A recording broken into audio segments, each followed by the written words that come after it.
ਸਤਿ ਸ਼੍ਰੀ ਅਕਾਲ, ਨਮਸਕਾਰ। India news Punjab ਦੇਖ ਰਹੇ ਹੋ ਤੁਸੀਂ ਤੇ ਮੈਂ ਬਲਦੀਪ ਸਿੰਘ ਲੈ ਕੇ ਹਾਜ਼ਰ ਹਾਂ ਪੰਜਾਬ ਡਿਬੇਟ। ਸੋ ਗੱਲਬਾਤ ਕਰਾਂਗੇ ਅੱਜ ਜੋ ਕਿ ਕੇਂਦਰੀ ਬਜਟ ਨਿਰਮਲਾ ਸੀਤਾਰਮਨ ਕੇਂਦਰੀ ਖਜ਼ਾਨਾ ਮੰਤਰੀ ਉਹਨਾਂ ਨੇ ਅੱਜ ਸੰਸਦ ਦੇ ਵਿੱਚ ਪੇਸ਼ ਕੀਤਾ ਬਜਟ ਔਰ ਕਈ ਤਰ੍ਹਾਂ ਦੀਆਂ ਜੋ ਗੱਲਾਂ ਨੇ ਜਿਹੜੀਆਂ ਕਈ ਤਰ੍ਹਾਂ ਦੀਆਂ ਜੋ ਨਵੀਆਂ ਸਕੀਮਾਂ ਨੇ ਜਾਂ ਕਹਿ ਲਈਏ ਕਿ ਟੈਕਸ ਦੇ ਵਿੱਚ ਛੋਟ ਕਿੱਥੇ ਕਿੱਥੇ ਮਿਲੀ ਹੈ, ਕਿੱਥੇ ਕਿੱਥੇ ਨਹੀਂ ਮਿਲੀ, ਕਿੱਥੇ ਬਦਲਾਅ ਹੋਏ ਨੇ, ਇਹ ਸਾਰੀ ਚੀਜ਼ਾਂ ਦਾ ਜ਼ਿਕਰ ਕਰਾਂਗੇ। ਸੋ ਅੱਜ ਜੋ ਕੇਂਦਰੀ ਖਜ਼ਾਨਾ ਮੰਤਰੀ ਹੈ ਨਿਰਮਲਾ ਸੀਤਾਰਮਨ ਉਹਨਾਂ ਨੇ ਜੋ ਕੇਂਦਰੀ ਬਜਟ ਪੇਸ਼ ਕੀਤਾ ਔਰ ਖਾਸ ਗੱਲ ਇਹ ਰਹੀ ਕਿ ਜੋ ਟੈਕਸ ਸਲੈਬ ਹੈ, ਟੈਕਸ ਸਲੈਬ ਜਿਉਂ ਦੀ ਤਿਉਂ ਬਰਕਰਾਰ ਹੈ, ਉਸ ਦੇ ਵਿੱਚ ਬਿਲਕੁਲ ਵੀ ਜਿਹੜਾ ਕੋਈ ਬਦਲਾਅ ਨਹੀਂ ਕੀਤਾ।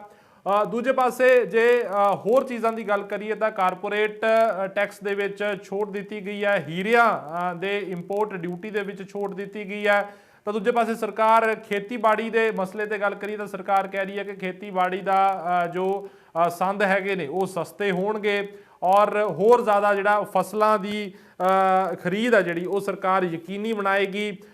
ਦੱਸ ਰਿਹਾ ਕਿ ਨਾਲ ਦੀ ਨਾਲ ਕਿ ਜੋ ਗ੍ਰਾਫਿਕਸ ਜ਼ਰੀਏ ਤੁਹਾਨੂੰ ਸਮਝਾਉਣ ਦੀ ਕੋਸ਼ਿਸ਼ ਕਰ ਰਹੇ ਹਾਂ ਕਿ MSP ਲਈ 2.37 ਲੱਖ ਕਰੋੜ ਰੁਪਇਆ ਜਿਹੜਾ ਉਹ ਵੱਖਰਾ ਰੱਖਿਆ ਗਿਆ। ਕੀਟਨਾਸ਼ਕ ਮੁਕਤ ਖੇਤੀ ਜਿਹੜਾ ਉਸ ਨੂੰ ਵਧਾਉਣ ਦੀ ਵੀ ਗੱਲ ਕਹੀ ਜਾ ਰਹੀ ਹੈ, ਭਾਵ ਕਿ ਆਰਗੈਨਿਕ ਖੇਤੀ ਵੱਲ ਜਿਹੜਾ ਉਹ ਸਰਕਾਰ ਕਹਿ ਰਹੀ ਹੈ ਕਿ ਉਸ ਦੇ ਵੱਲ ਜਿਹੜਾ ਧਿਆਨ ਦੇਵਾਂਗੇ। ਇਸ ਦੇ ਨਾਲ ਹੀ ਪ੍ਰਧਾਨ ਮੰਤਰੀ ਨਰਿੰਦਰ ਮੋਦੀ ਨੇ ਕੀ ਕੁਝ ਕਿਹਾ। ਪ੍ਰਧਾਨ ਮੰਤਰੀ ਨਰਿੰਦਰ ਮੋਦੀ ਨੇ ਇਸ ਕੇਂਦਰੀ ਬਜਟ ਨੂੰ ਲੋਕਾਂ ਲਈ ਉਮੀਦਾਂ ਅਤੇ ਮੌਕਿਆਂ ਦਾ ਬਜਟ ਜਿਹੜਾ ਉਹ ਕਿਹਾ ਔਰ ਇਸ ਬਜਟ ਦਾ ਸਵਾਗਤ ਕੀਤਾ।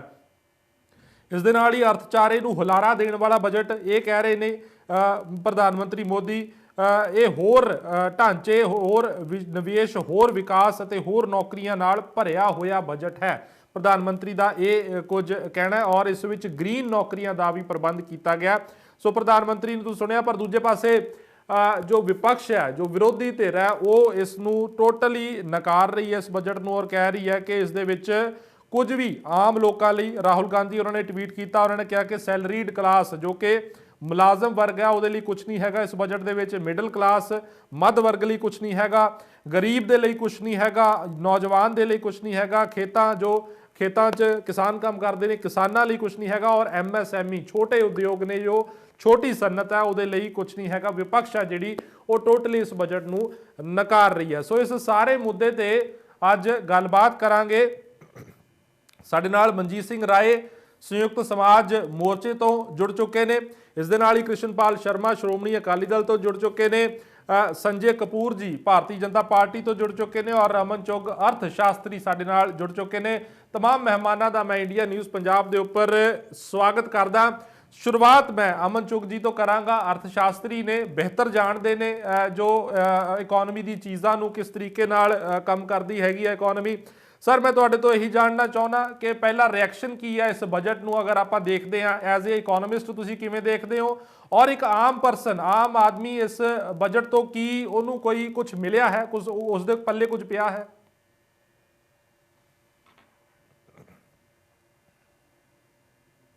उसमें एक रिफॉर्म होते हैं जिसको हम बोलते हैं स्ट्रक्चरल रिफॉर्म, जो ओवरऑल आने वाले समय के लिए रिफॉर्म्स होते हैं। एक होते हैं जो ऑपरेशनल एग्जीक्यूशन रिफॉर्म्स होते हैं।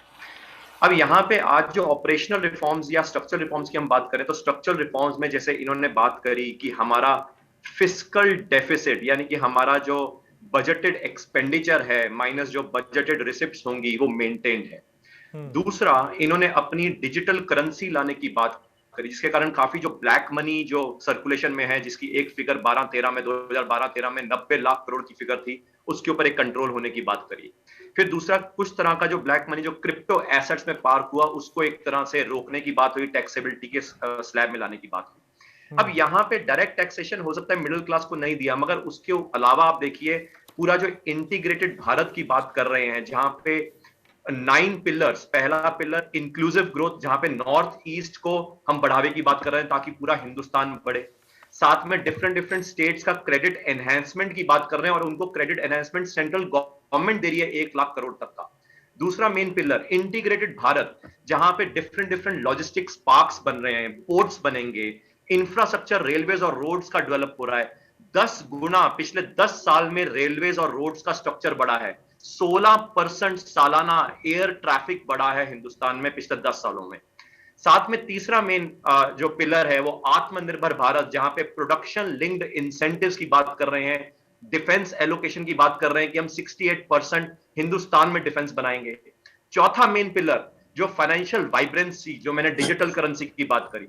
पांचवा मेन पिलर हम बात कर रहे हैं कि एमएसएमईज और स्टार्टअप्स के ऊपर और फर्दर इन्होंने एक्सटेंड करी हैं जो टैक्सेबिलिटी जो रियायतें हैं। छठवां मेन पिलर हम ये बात कर रहे हैं कि लिविंग विद बेटर अपॉर्चुनिटीज हो, जहां पे हम ये कह रहे हैं कि क्लाइमेट चेंज के साथ साथ हम हिंदुस्तान की इकोनॉमी को बढ़ाएं। सातवां मेन पिलर एजुकेशन, जो डिजिटल यूनिवर्सिटी की बात कर रहे हैं। और आठवां मेन पिलर हम कह रहे हैं अर्बन जो कैपेबिलिटीज है, आने वाले 25 सालों में जैसा हिंदुस्तान बनेगा और बढ़ेगा, तो अर्बन एरियाज में भी हम उसको बढ़ाएं और चढ़ाएं।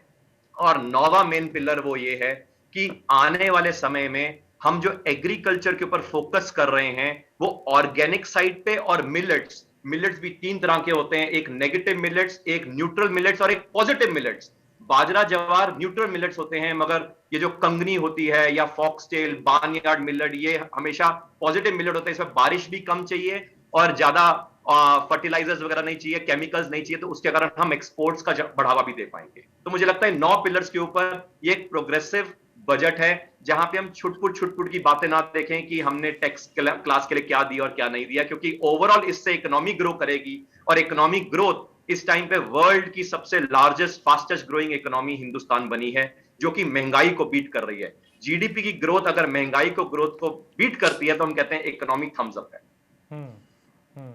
अच्छा, आप ऐसा कह रहे हैं कि जैसे निर्मला सीतारमन उन्होंने क्या, जो कि खजाना मंत्री ने, उन्होंने क्या कि इसनू शॉर्ट टर्म बजट ना देखो, 25 साल दी मियाद वाला बजट देखो। तुसी उस चीज वाल इशारा कर रहे हो कि जो लॉन्ग टर्म प्लानिंग की गई है। बिल्कुल सर जी, दो तरह की प्लानिंग है। एक है स्ट्रक्चरल, जो मैंने बोला कि लॉन्ग टर्म 25 साल के लिए, क्योंकि जिस तरीके से मेट्रो सिटीज में भार बढ़ रहा था, तो उन्होंने देखा कि टीयर 2 टीयर 3 सिटीज और रूरल इंडिया को प्रोग्रेसिवली ग्रो करना है, इंक्लूसिवली ग्रो करना है। एक तो वो जिसमें लॉन्ग टर्म की बात हो रही है। एक हम शॉर्ट टर्म की भी बात कर रहे हैं, जहां पे हम ये कह रहे हैं कि विद इन द कंट्री, जहां पे इस टाइम पे जो ऑपरेशनल डिफिकल्टीज हैं उनको हमने पिछले 10 सालों में कैसे मैनेज किया। जैसे कि जब कोविड क्राइसिस आया, तो कोविड क्राइसिस से विद इन 6 महीने में हिंदुस्तान का बिजनेस कॉन्फिडेंस इंडेक्स वापस 90 अंक के ऊपर चल पड़ा।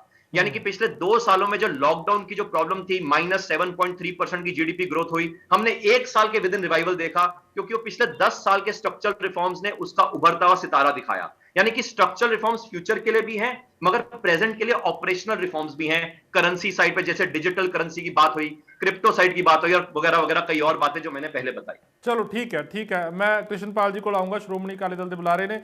कृष्णपाल जी, जिवें सहमत हो इस गल दे नाल, जिवें कि अर्थशास्त्री ने डॉक्टर अमन चोक कह रहे हैं कि लॉन्ग टर्म जी जिहड़ी प्लैनिंग है वो ज़्यादा किते ना किते कीती गई है, आपां नूं शॉर्ट टर्म दे विच उसनूं नहीं देखना चाहिए। अकाली दल इस पूरे बजट नूं किवें देखदा? बलदीप जी, लॉन्ग टर्म बिल्कुल देखा जाना चाहिए, पर ਉਹਦੇ शॉर्ट टर्म भी इग्नोर ना होए, ये भी जरूरी है। कुछ चीज़ां ਅਸੀਂ आंकड़िਆਂ ਦੀ ਖੇਡ ਕਰਕੇ मैं ये समझदा भी लोकां नूं ਅੱਜ प्रैक्टिकल जिस चीज़ की लोड़ सी, जिस वर्ग नूं इस चीज़ की लोड़ सी, ਉਹਦਾ किते कोई खास जिक्र नहीं आया। ਤੁਸੀਂ देखो भी एक ਇਹਨਾਂ ਨੇ ਕਿਹਾ ਕਿ ਅਸੀਂ 48,000 ਕਰੋੜ ਰੁਪਇਆ 80 ਲੱਖ ਘਰ ਬਣਾਵਾਂਗੇ। ਇਹਦਾ मतलब है कि ਇੱਕ ਘਰ ਵਾਸਤੇ 1,66,666 ਰੁਪਏ ਮਿਲਣਗੇ। ਤੁਸੀਂ ਮੈਨੂੰ ਦੱਸੋ ਵੀ 1,66,666 ਰੁਪਏ ਚ ਕੋਈ ਘਰ ਬਣਦਾ ਹੈ? ਕੋਈ ਦੀਵਾਰ ਵੀ ਬਣ ਸਕਦੀ ਹੈ? मतलब ਥੋੜੀ ਜੀ, ਜਾਂ ਤਾਂ ਉਹਨੂੰ 80 ਲੱਖ ਨੂੰ ਘਟਾ ਲਈਏ ਜਾਂ 48,000 ਕਰੋੜ ਨੂੰ ਵਧਾ ਲੈਂਦੇ। ਕੁਛ ਨਾ ਕੁਛ ਕਿਤੇ ਨਾ ਕਿਤੇ मतलब ਹਵਾਈ ਕਿਲੇ ਜੇ ਆਪਾਂ ਬਣਾਵਾਂਗੇ ਤਾਂ ਮੈਂ ਸਮਝਦਾ ਵੀ ਅੱਜ ਜਿਸ ਵਰਗ ਤੇ ਫੋਕਸ ਕਰਨ ਦੀ ਲੋੜ ਸੀ, देखो पूंजीपतियां ते जे ਅਸੀਂ फोकस करांगे, आम किसान और आम मजदूर, आम वर्ग इस देश उन्होंने इग्नोर नहीं किया जा सकता। उन्होंने जे ਅਸੀਂ इग्नोर करांगे तो मैं समझदा भी किते ना किते पूरी साडा सिस्टम ही हिल जाएगा। ਅੱਜ ਲੋੜ ਉਸ ਵਰਗ ਨੂੰ ਹੈ ਜਿਸ ਨੂੰ ਰੋਟੀ ਦੀ ਲੋੜ ਹੈ, ਉਹਨੂੰ ਰੋਟੀ ਦੇ ਹੀ ਸਰਨਾ। ਅੱਜ ਤੁਸੀਂ ਜਿਸ ਤਰ੍ਹਾਂ ਮਰਜ਼ੀ ਗੱਲਾਂ ਕਰ ਲਓ, ਕੋਵਿਡ ਦੇ ਅੰਦਰ ਜੋ ਰੁਜ਼ਗਾਰ ਘਟੇ ਸੀ, ਕਿੰਨੇ % ਲੋਕ ਬੇਰੁਜ਼ਗਾਰ ਹੋਏ ਸੀ। ਅੱਜ ਜੀ ਕਹਿੰਦੇ ਆંકੜੇ ਦੀ ਖੇਡ, ਤੁਸੀਂ ਕਹਿ ਲਓ ਵੀ ਪਤਾ ਨਹੀਂ ਕਿੰਨੇ ਉਹ ਰਿਕਵਰ ਹੋ ਗਿਆ। ਮੈਂ ਮਹਿਸੂਸ ਕਰਦਾ ਵੀ ਕੋਵਿਡ ਦੇ ਦਿਨਾਂ 'ਚ ਜਿਹੜੇ ਲੋਕ ਬੇਰੁਜ਼ਗਾਰ ਹੋਏ ਸੀ, ਉਹ ਅੱਜ ਤੱਕ ਆਪਣੀ ਲੀਹ ਤੇ ਨਹੀਂ ਚੜੇ। ਅੱਜ ਤੱਕ ਉਹਨਾਂ ਲੋਕਾਂ ਨੂੰ ਰੁਜ਼ਗਾਰ ਦੀ ਪਾੜ 'ਚ ਦਰ-ਦਰ ਧੱਕੇ ਖਾਂਦੇ ਫਿਰਦੇ ਆ। ਤੁਸੀਂ ਦੇਖੋ ਵੀ 2022 ਤੱਕ ਸਰਕਾਰ ਨੇ ਆਮਦਨ ਦੁੱਗਣੀ ਕਰਨੀ ਸੀ, ਖਾਸ ਕਰਕੇ ਕਿਸਾਨ ਦੀ। ਉਹ 2022 ਆ ਗਿਆ, ਮੈਨੂੰ ਨਹੀਂ ਲੱਗਦਾ ਵੀ ਕਿਸੇ ਦੀ ਆਮਦਨ ਦੁੱਗਣੀ ਹੋਈ ਹੋਵੇ। ਕਿਉਂਕਿ ਮੈਂ ਪੂੰਜੀਪਤੀ ਦੀ ਗੱਲ ਨਹੀਂ ਕਰ ਰਿਹਾ, ਮੈਂ ਅਬਵ ਉਹਦੀ ਗੱਲ ਨਹੀਂ ਕਰ ਰਿਹਾ ਖੇਤਰ ਦੀ, ਮੈਂ ਉਹਨਾਂ ਲੋਕਾਂ ਦੀ ਗੱਲ ਕਰ ਰਿਹਾ ਜਿਹੜੇ ਮੱਧ ਵਰਗੀ ਜਾਂ ਗਰੀਬ ਹੈ। ਦੋ ਚੀਜ਼ਾਂ ਨੂੰ, ਦੋ ਲੋਕਾਂ ਨੂੰ ਤੁਸੀਂ ਇਗਨੋਰ ਨਹੀਂ ਕਰ ਸਕਦੇ। ਮੇਰੀ ਸੋਚ ਹੈ ਵੀ ਜ਼ਿਆਦਾ ਫੋਕਸ ਉਹਨਾਂ ਲੋਕਾਂ ਤੇ ਹੋਣਾ ਚਾਹੀਦਾ ਹੈ, ਮੱਧ ਵਰਗੀ ਤੇ ਗਰੀਬ ਤੇ। ਉਹ ਕਿਤੇ ਨਾ ਕਿਤੇ ਉਹਨਾਂ ਲੋਕਾਂ ਨੂੰ, ਜੇ ਤੁਸੀਂ ਸਿੱਧੀ ਪੇਮੈਂਟ ਕਰ ਦੋਗੇ, ਹੁਣ ਤੁਸੀਂ ਤਜਰਬੇ ਕਰ ਲਓ ਵੀ ਕ੍ਰਿਪਟੋ ਕਰੰਸੀ, ਡਿਜੀਟਲ, ਇਹ ਨੋਟਬੰਦੀ ਵੀ ਅਸੀਂ ਕੀਤੀ ਸੀ ਵੀ ਬਲੈਕ ਮਨੀ ਘਟੇਗਾ, ਉਹ ਸਾਰਾ ਕੁਝ ਤਜਰਬੇ ਤੁਸੀਂ ਕਰ ਰਹੇ ਹੋ। ਤਜਰਬਿਆਂ ਤੇ ਅੱਜ ਸ਼ਾਰਟ ਟਰਮ ਤੁਸੀਂ ਕਹਿ ਲਓ ਵੀ ਲੌਂਗ ਟਰਮ ਬਜਟ ਹੈ, ਕੋਈ ਸ਼ਾਰਟ ਟਰਮ ਵੀ ਆਪਾਂ ਨੂੰ ਬਣਾਉਣਾ ਪੈਣਾ। ਜਿਹੜੀ ਆਪਾਂ ਪਹਿਲਾਂ ਕਮਿਟਮੈਂਟਸ ਕੀਤੀਆਂ, ਉਹ ਕਮਿਟਮੈਂਟਸ ਕਿੰਨੀਆਂ ਪੂਰੀਆਂ ਹੋਈਆਂ। ਅੱਜ ਸਵਾਲ ਇਹ ਹੈ ਵੀ ਬਜਟ ਤੁਸੀਂ ਜੋ ਮਰਜ਼ੀ ਕਹਿ ਦਿਓ, ਅੱਜ ਤੁਸੀਂ ਐਲੋਕੇਸ਼ਨ, ਜਦੋਂ ਐਲੋਕੇਸ਼ਨ ਐਕਚੁਅਲੀ ਹੁੰਦੀ ਹੈ ਤਾਂ ਪਿਛਲੇ ਬਜਟ ਦੀ ਜੋ ਸੀਗੇ ਅਸੀਂ ਅਨਾਉਂਸ ਕੀਤੇ ਸੀ, ਕੀ ਉਹ ਪੂਰੀ ਐਲੋਕੇਸ਼ਨ ਹੋਈ ਹੈ? ਕੀ ਐਜੂਕੇਸ਼ਨ ਨੂੰ ਨਾ ਮਿਲਿਆ? ਕੀ ਖੇਤੀ ਨੂੰ ਨਾ ਮਿਲਿਆ? ਅੱਜ ਪ੍ਰੈਕਟੀਕਲ ਲੋੜ ਦੀ ਗੱਲ, ਮੈਂ ਸਮਝਦਾ ਵੀ ਬਜਟ ਕੋਈ ਤੂਤੂ ਮੈਮੇ ਵਾਲਾ ਬਜਟ ਨਹੀਂ ਹੋਣਾ ਚਾਹੀਦਾ ਵੀ ਅਸੀਂ ਇੱਕ ਦੂਸਰੇ ਦੀ ਨੁਕਤਾਚੀਨੀ ਕਰੀਏ। ਬਜਟ ਦੇ ਮਾਮਲੇ ਤਾਂ ਮੇਰਾ ਖਿਆਲ ਹੈ ਵੀ ਸਾਰਿਆਂ ਦੀ ਰਾਏ ਇੱਕ ਆਣੀ ਚਾਹੀਦੀ ਹੈ, ਕਿਉਂਕਿ ਦੇਸ਼ ਦਾ ਬਜਟ ਇਹ ਕੋਈ ਸਰਕਾਰ ਦਾ ਕਿਤੇ ਪੈਸਾ, ਲੋਕਾਂ ਦਾ ਹੀ ਪੈਸਾ ਹੈ। ਲੋਕਾਂ ਦੇ ਪੈਸੇ ਨੂੰ ਤੁਸੀਂ ਲੋਕਾਂ ਦੀ ਬਿਹਤਰੀ ਵਾਸਤੇ ਕਿਸ ਤਰ੍ਹਾਂ ਵਰਤਣਾ, ਇਹੀ ਬਜਟ ਹੁੰਦਾ। ਤੁਸੀਂ ਕਿਸ ਤਰ੍ਹਾਂ ਦੀ ਪਲੈਨਿੰਗ ਕਰਨੀ ਹੈ, ਲੋਕਾਂ ਤੋਂ ਜਿਹੜਾ ਤੁਸੀਂ ਟੈਕਸ ਕਲੈਕਟ ਕਰਦੇ ਹੋ ਉਹਦਾ ਲੋਕਾਂ ਵਾਸਤੇ ਕਿਸ ਤਰ੍ਹਾਂ ਯੂਜ਼ ਕਰਨਾ, ਇਸ ਮੈਨੇਜਮੈਂਟ ਨੂੰ ਬਜਟ ਕਹਿੰਦੇ ਆ। ਔਰ ਤੁਸੀਂ ਹਰ ਸਾਲ ਅਸੀਂ ਬਜਟ ਦਾ ਕਰਦੇ ਆ। ਸਵਾਲ ਇਹ ਹੈ ਕਿ ਜਿਹੜੇ ਲੋਕ ਮੈਜੋਰਿਟੀ ਚ ਇਸ ਦੇਸ਼ 'ਚ ਹੈਗੇ ਆ, ਜਿਹੜੇ ਲੋਕ ਲੋੜ ਭਾਲਦੇ ਆ, ਜਿਹਨਾਂ ਲੋਕਾਂ ਨੂੰ ਅਟਰੈਕਟ ਕਰਨ ਦੀ ਲੋੜ ਹੈ, ਉਹਨਾਂ ਲੋਕਾਂ ਵੱਲ ਜੇ ਅਸੀਂ ਧਿਆਨ ਨਹੀਂ ਦੇਵਾਂਗੇ ਤਾਂ ਸਿਸਟਮ ਤਾਣਾ ਬਾਣਾ ਸਾਰਾ ਹਿੱਲ ਜਾਏਗਾ। ਉਹਨਾਂ ਲੋਕਾਂ 'ਚ ਫੋਕਸ ਕਰਨ ਦੀ ਲੋੜ ਸੀ, ਪਰੰਤੂ ਕਿਤੇ ਨਾ ਕਿਤੇ ਮੈਂ ਸਮਝਦਾ ਵੀ ਆਮ ਵਿਅਕਤੀ ਦੇ ਚੋਂ ਗਾਇਬ ਹੋਇਆ। ਪੂੰਜੀਪਤੀਆਂ ਦੀ ਜਿਹੜੇ ਨਿਚਲੇ ਵਰਗ ਹੈ, ਹੁਣ ਕ੍ਰੌਪ ਇੰਸ਼ੋਰੈਂਸ ਬਾਰੇ ਕੋਈ ਗੱਲ ਨਹੀਂ ਹੁਣ ਹੋਈ। ਬੜੀ ਪਹਿਲਾਂ ਗੱਲਾਂ ਹੋਈਆਂ ਸੀ ਵੀ ਕ੍ਰੌਪ ਇੰਸ਼ੋਰੈਂਸ ਦੀ ਗੱਲ ਕਰਾਂਗੇ, ਮੇਰਾ ਨਹੀਂ ਖਿਆਲ ਇਸ ਬਜਟ 'ਚ, ਕਿਉਂਕਿ ਇਲੈਕਸ਼ਨ ਦਾ ਸਮਾਂ, ਮੈਂ ਪੂਰਾ ਤਾਂ ਨਹੀਂ ਬਜਟ ਪੜ੍ਹ ਸਕਿਆ, ਪਰ ਮੈਨੂੰ ਕ੍ਰੌਪ ਇੰਸ਼ੋਰੈਂਸ ਦੀ ਗੱਲ ਕਿਤੇ ਨਜ਼ਰ ਨਹੀਂ ਆਈ, ਨਾ ਉਹਦੇ ਵਾਸਤੇ ਕੋਈ ਐਲੋਕੇਸ਼ਨ ਨਜ਼ਰ ਆਈ। ਕਿਸਾਨ ਦੀ ਜਿੱਥੋਂ ਤੱਕ ਗੰਨੇ ਦੀ ਪੇਮੈਂਟ ਅਸੀਂ ਕਹਿੰਦੇ ਆ ਵੀ ਡਿਜੀਟਲ ਪੇਮੈਂਟ ਹੋ ਜਾਏਗੀ, ਸਿੱਧੀ ਪੇਮੈਂਟ ਹੋ ਜਾਏਗੀ। ਪ੍ਰੈਕਟੀਕਲ ਜਿਹੜੀ ਗੱਲ ਹੈ ਬਲਦੀਪ ਜੀ, ਗੰਨੇ ਦੀ ਪੇਮੈਂਟ ਪਿੱਛੇ ਕਿਸਾਨ ਸੜਕਾਂ ਤੇ ਰੁੜੇ ਹੈ, ਸਾਲ ਉਹਦੇ ਕਿਸਾਨਾਂ ਨੂੰ ਪੇਮੈਂਟਾਂ ਨਹੀਂ ਹੋਈਆਂ। ਉਹ ਪਤਾ ਨਹੀਂ ਹੁਣ ਕਿਸ ਤਰ੍ਹਾਂ ਪੇਮੈਂਟ ਕਹਿੰਦੇ ਆ, ਕਲੇਮ ਕਰਦੇ ਆ ਵੀ ਡਿਜੀਟਲ ਹੋ ਗਈ, ਹਰ ਕਿਸਾਨ ਦੇ ਖਾਤੇ ਪੈ ਗਈ। ਸਾਡੇ ਕੋਲ ਤਾਂ ਕਰੋੜਾਂ ਰੁਪਈਆ ਬਕਾਇਆ ਸਰਕਾਰ ਵੱਲ ਖੜਾ ਹੈ, ਲੋਕਾਂ ਦਾ ਔਰ ਕਿਸਾਨਾਂ ਦਾ, ਉਹਨਾਂ ਵੱਲ ਖੜਾ, ਸ਼ੂਗਰ ਮਿਲਾਂ ਵੱਲ। ਉਹ ਨਹੀਂ ਮਿਲ ਰਿਹਾ ਉਹਨਾਂ ਨੂੰ, ਉਹਦੇ ਵਾਸਤੇ ਉਹਨਾਂ ਨੂੰ ਧਰਨੇ ਲਾਣੇ ਪੈ ਰਹੇ ਕਿਸਾਨਾਂ ਨੂੰ।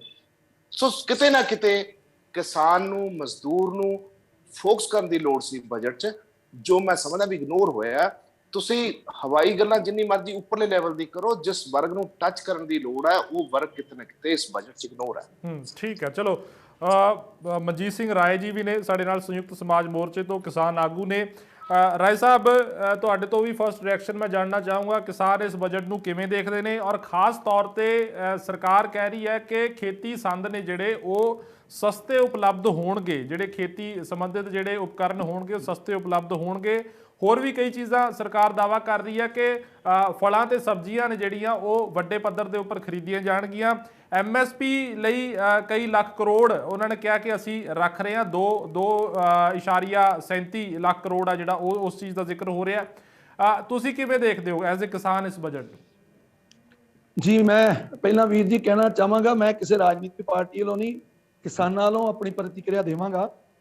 ਤੇ ਕਿਸਾਨਾਂ ਵੱਲੋਂ ਮੈਂ ਇਹ ਦੱਸਣਾ ਚਾਹੁੰਦਾ ਕਿ ਸਰਕਾਰ, ਮੈਂ ਹੁਣੇ ਆ ਵੀਰ ਜੀ ਬੋਲ ਰਹੇ ਸੀਗੇ, ਬਹੁਤ ਨਹੀਂ ਸਹੀ ਗੱਲ ਆਖੀ ਹੈ ਕਿ ਕਿਵੇਂ ਡਿਜੀਟਲ ਇਹ ਕਰਦੇ ਨੇ, ਕਹਿੰਦੇ ਨੇ ਕਿ ਡਿਜੀਟਲ ਹੋ ਗਿਆ, ਕਿਸਾਨਾਂ ਦੇ ਖਾਤੇ 'ਚ 2,37,000 ਕਰੋੜ ਰੁਪਈਆ ਚਲਾ ਗਿਆ। ਮੈਂ ਇਹ ਸਮਝਦਾ ਇਹ ਸਰਕਾਰ ਦੀ ਜੁਮਲੇਬਾਜ਼ੀ ਹੈ, ਹੋਰ ਕੁਝ ਨਹੀਂ ਹੈ, ਕਿਉਂਕਿ ਗੰਨੇ ਦੀ ਪੇਮੈਂਟ ਕਿਸਾਨਾਂ ਦੀ ਪਿਛਲੀ ਬਕਾਇਆ ਪਈ ਹੈ। ਮੈਂ ਦੁਆਬੇ ਦੇ ਏਰੀਏ ਤੋਂ ਨਾ, ਮੈਂ ਤੁਹਾਨੂੰ ਦੱਸਣਾ ਚਾਹੁੰਦਾ ਕਿ 40 ਕਰੋੜ ਦੇ ਕਰੀਬ ਰੁਪਈਆ ਪਿਛਲੇ ਸਾਲ ਦਾ ਬਕਾਇਆ ਖੜਾ ਫਗਵਾੜਾ ਮਿਲਦਾ ਕਿਸਾਨਾਂ ਦਾ, ਪਿਛਲੇ ਤੋਂ ਵੀ ਪਿਛਲੇ ਸਾਲ ਦਾ। ਕਹਿ ਦਿਓ ਕਿ 2019 ਸੀਜ਼ਨ 2020-21 ਤੇ 21-22 ਚੱਲਦਾ, 2 ਸਾਲ ਪੁਰਾਣਾ ਬਕਾਇਆ ਪਿਆ। ਕਿੱਥੇ ਡਿਜੀਟਲ ਹੈ? ਦੂਜੀ ਗੱਲ, ਇਹ ਜਿਹੜੀ ਸਰਕਾਰ ਕਹਿ ਰਹੀ ਹੈ ਕਿ ਅਸੀਂ MSP ਤੇ ਵੱਡੀ ਖਰੀਦੀ ਕਰਾਂਗੇ, ਕਿਵੇਂ ਜੀ ਹੋਊਗੀ ਖਰੀਦੀ? ਇਹ ਘਪਲੇਬਾਜ਼ੀ ਹੋਣੀ ਆ, ਹੋਰ ਕੁਝ ਨਹੀਂ ਹੋਣਾ। ਇਹਨਾਂ ਨੇ ਯੂਪੀ ਦੇ ਵਿੱਚ ਜਾ ਕੇ ਵੇਖੋ ਕਿ ਉੱਥੇ ਜਦੋਂ ਇਸ ਵਾਰ ਖਰੀਦੀ ਹੋ ਰਹੀ ਸੀ, ਉਹਨਾਂ ਨੂੰ ਉਹ ਆੜਤੀਆ ਵਰਗ ਜਿਹੜੇ ਸੀਗੇ ਉੱਥੇ, ਉਹ ਕਹਿੰਦੇ ਫਰਦਾਂ ਆਪਣੀਆਂ ਦੇ ਜਾਓ, ਫਰਦਾਂ ਜਮ੍ਹਾਂ ਕਰਾ ਜੋ ਤੇ ਤੁਹਾਡਾ ਝੋਨਾ ਅਸੀਂ ਐਸ ਭਾ ਲਵਾਂਗੇ, ਜੋ ਝੋਨਾ ਚੱਕਾਂਗੇ ਵੀ ਨਹੀਂ। ਉਹ ਫਰਦਾਂ ਵੀ ਲੈ ਲਈਆਂ, ਉਹਨਾਂ ਨੂੰ ਝੋਨੇ ਦਾ ਰੇਟ ਵੀ 1200 ਰੁਪਇਆ ਮਿਲਿਆ। ਮੈਂ ਇਹ ਸਮਝਦਾ ਵੀ ਇਹ ਸਰਕਾਰ ਜੁਮਲੇਬਾਜ਼ੀ ਕਰਦੀ ਆ, ਕੁਝ ਨਹੀਂ ਇਹਦੇ ਵਿੱਚ, ਕੱਖ ਨਹੀਂ ਹੈਗਾ ਇਸ ਬਜਟ ਦੇ ਵਿੱਚ ਕਿਸਾਨਾਂ ਲਈ। ਇਹ ਬਿਲਕੁਲ ਇਹਨਾਂ ਦਾ ਜਿਹੜਾ ਬਜਟ ਆ ਉਹ ਕਿਸਾਨ ਪੱਖੀ ਕੋਈ ਨਹੀਂ ਇਹਨੂੰ ਕਹਿ ਸਕਦਾ। ਇਹ ਜੁਮਲੇਬਾਜ਼ੀ ਆ। ਹੁਣੇ ਵੀਰ ਜੀ ਕਹਿ ਕੇ ਗਏ ਨੇ, ਅਰਥ ਸ਼ਾਸਤਰੀ ਨੇ, ਉਹਨਾਂ ਨੇ ਕਿਹਾ 25 ਸਾਲ ਵਾਲੇ ਵੀ ਉਹ ਸਰਕਾਰ ਵੀ ਕਹਿੰਦੀ ਹੈ। ਭਾਈ ਮਰ ਤੇ ਕਿਸਾਨ ਹੁਣ ਰਿਹਾ ਫਾਹੇ ਲੈ ਕੇ, ਤੇ 25 ਸਾਲਾਂ ਨੂੰ ਕਿਹੜੇ ਨੇ ਵਿਚਾਰੇ ਨੇ ਵੇਟ ਕਰਨੀ ਹੈ, ਜਿਹਦੇ ਸਿਰ ਬੈਂਕਾਂ ਵਾਲੇ ਮਗਰ ਘੁੰਮ ਰਹੇ ਨੇ, ਤੇ ਉਹ ਕਿੱਧਰ ਨੂੰ ਜਾਣਗੇ। ਆਰਗੈਨਿਕ ਖੇਤੀ ਦੀ ਗੱਲ ਕਰਦੇ ਨੇ।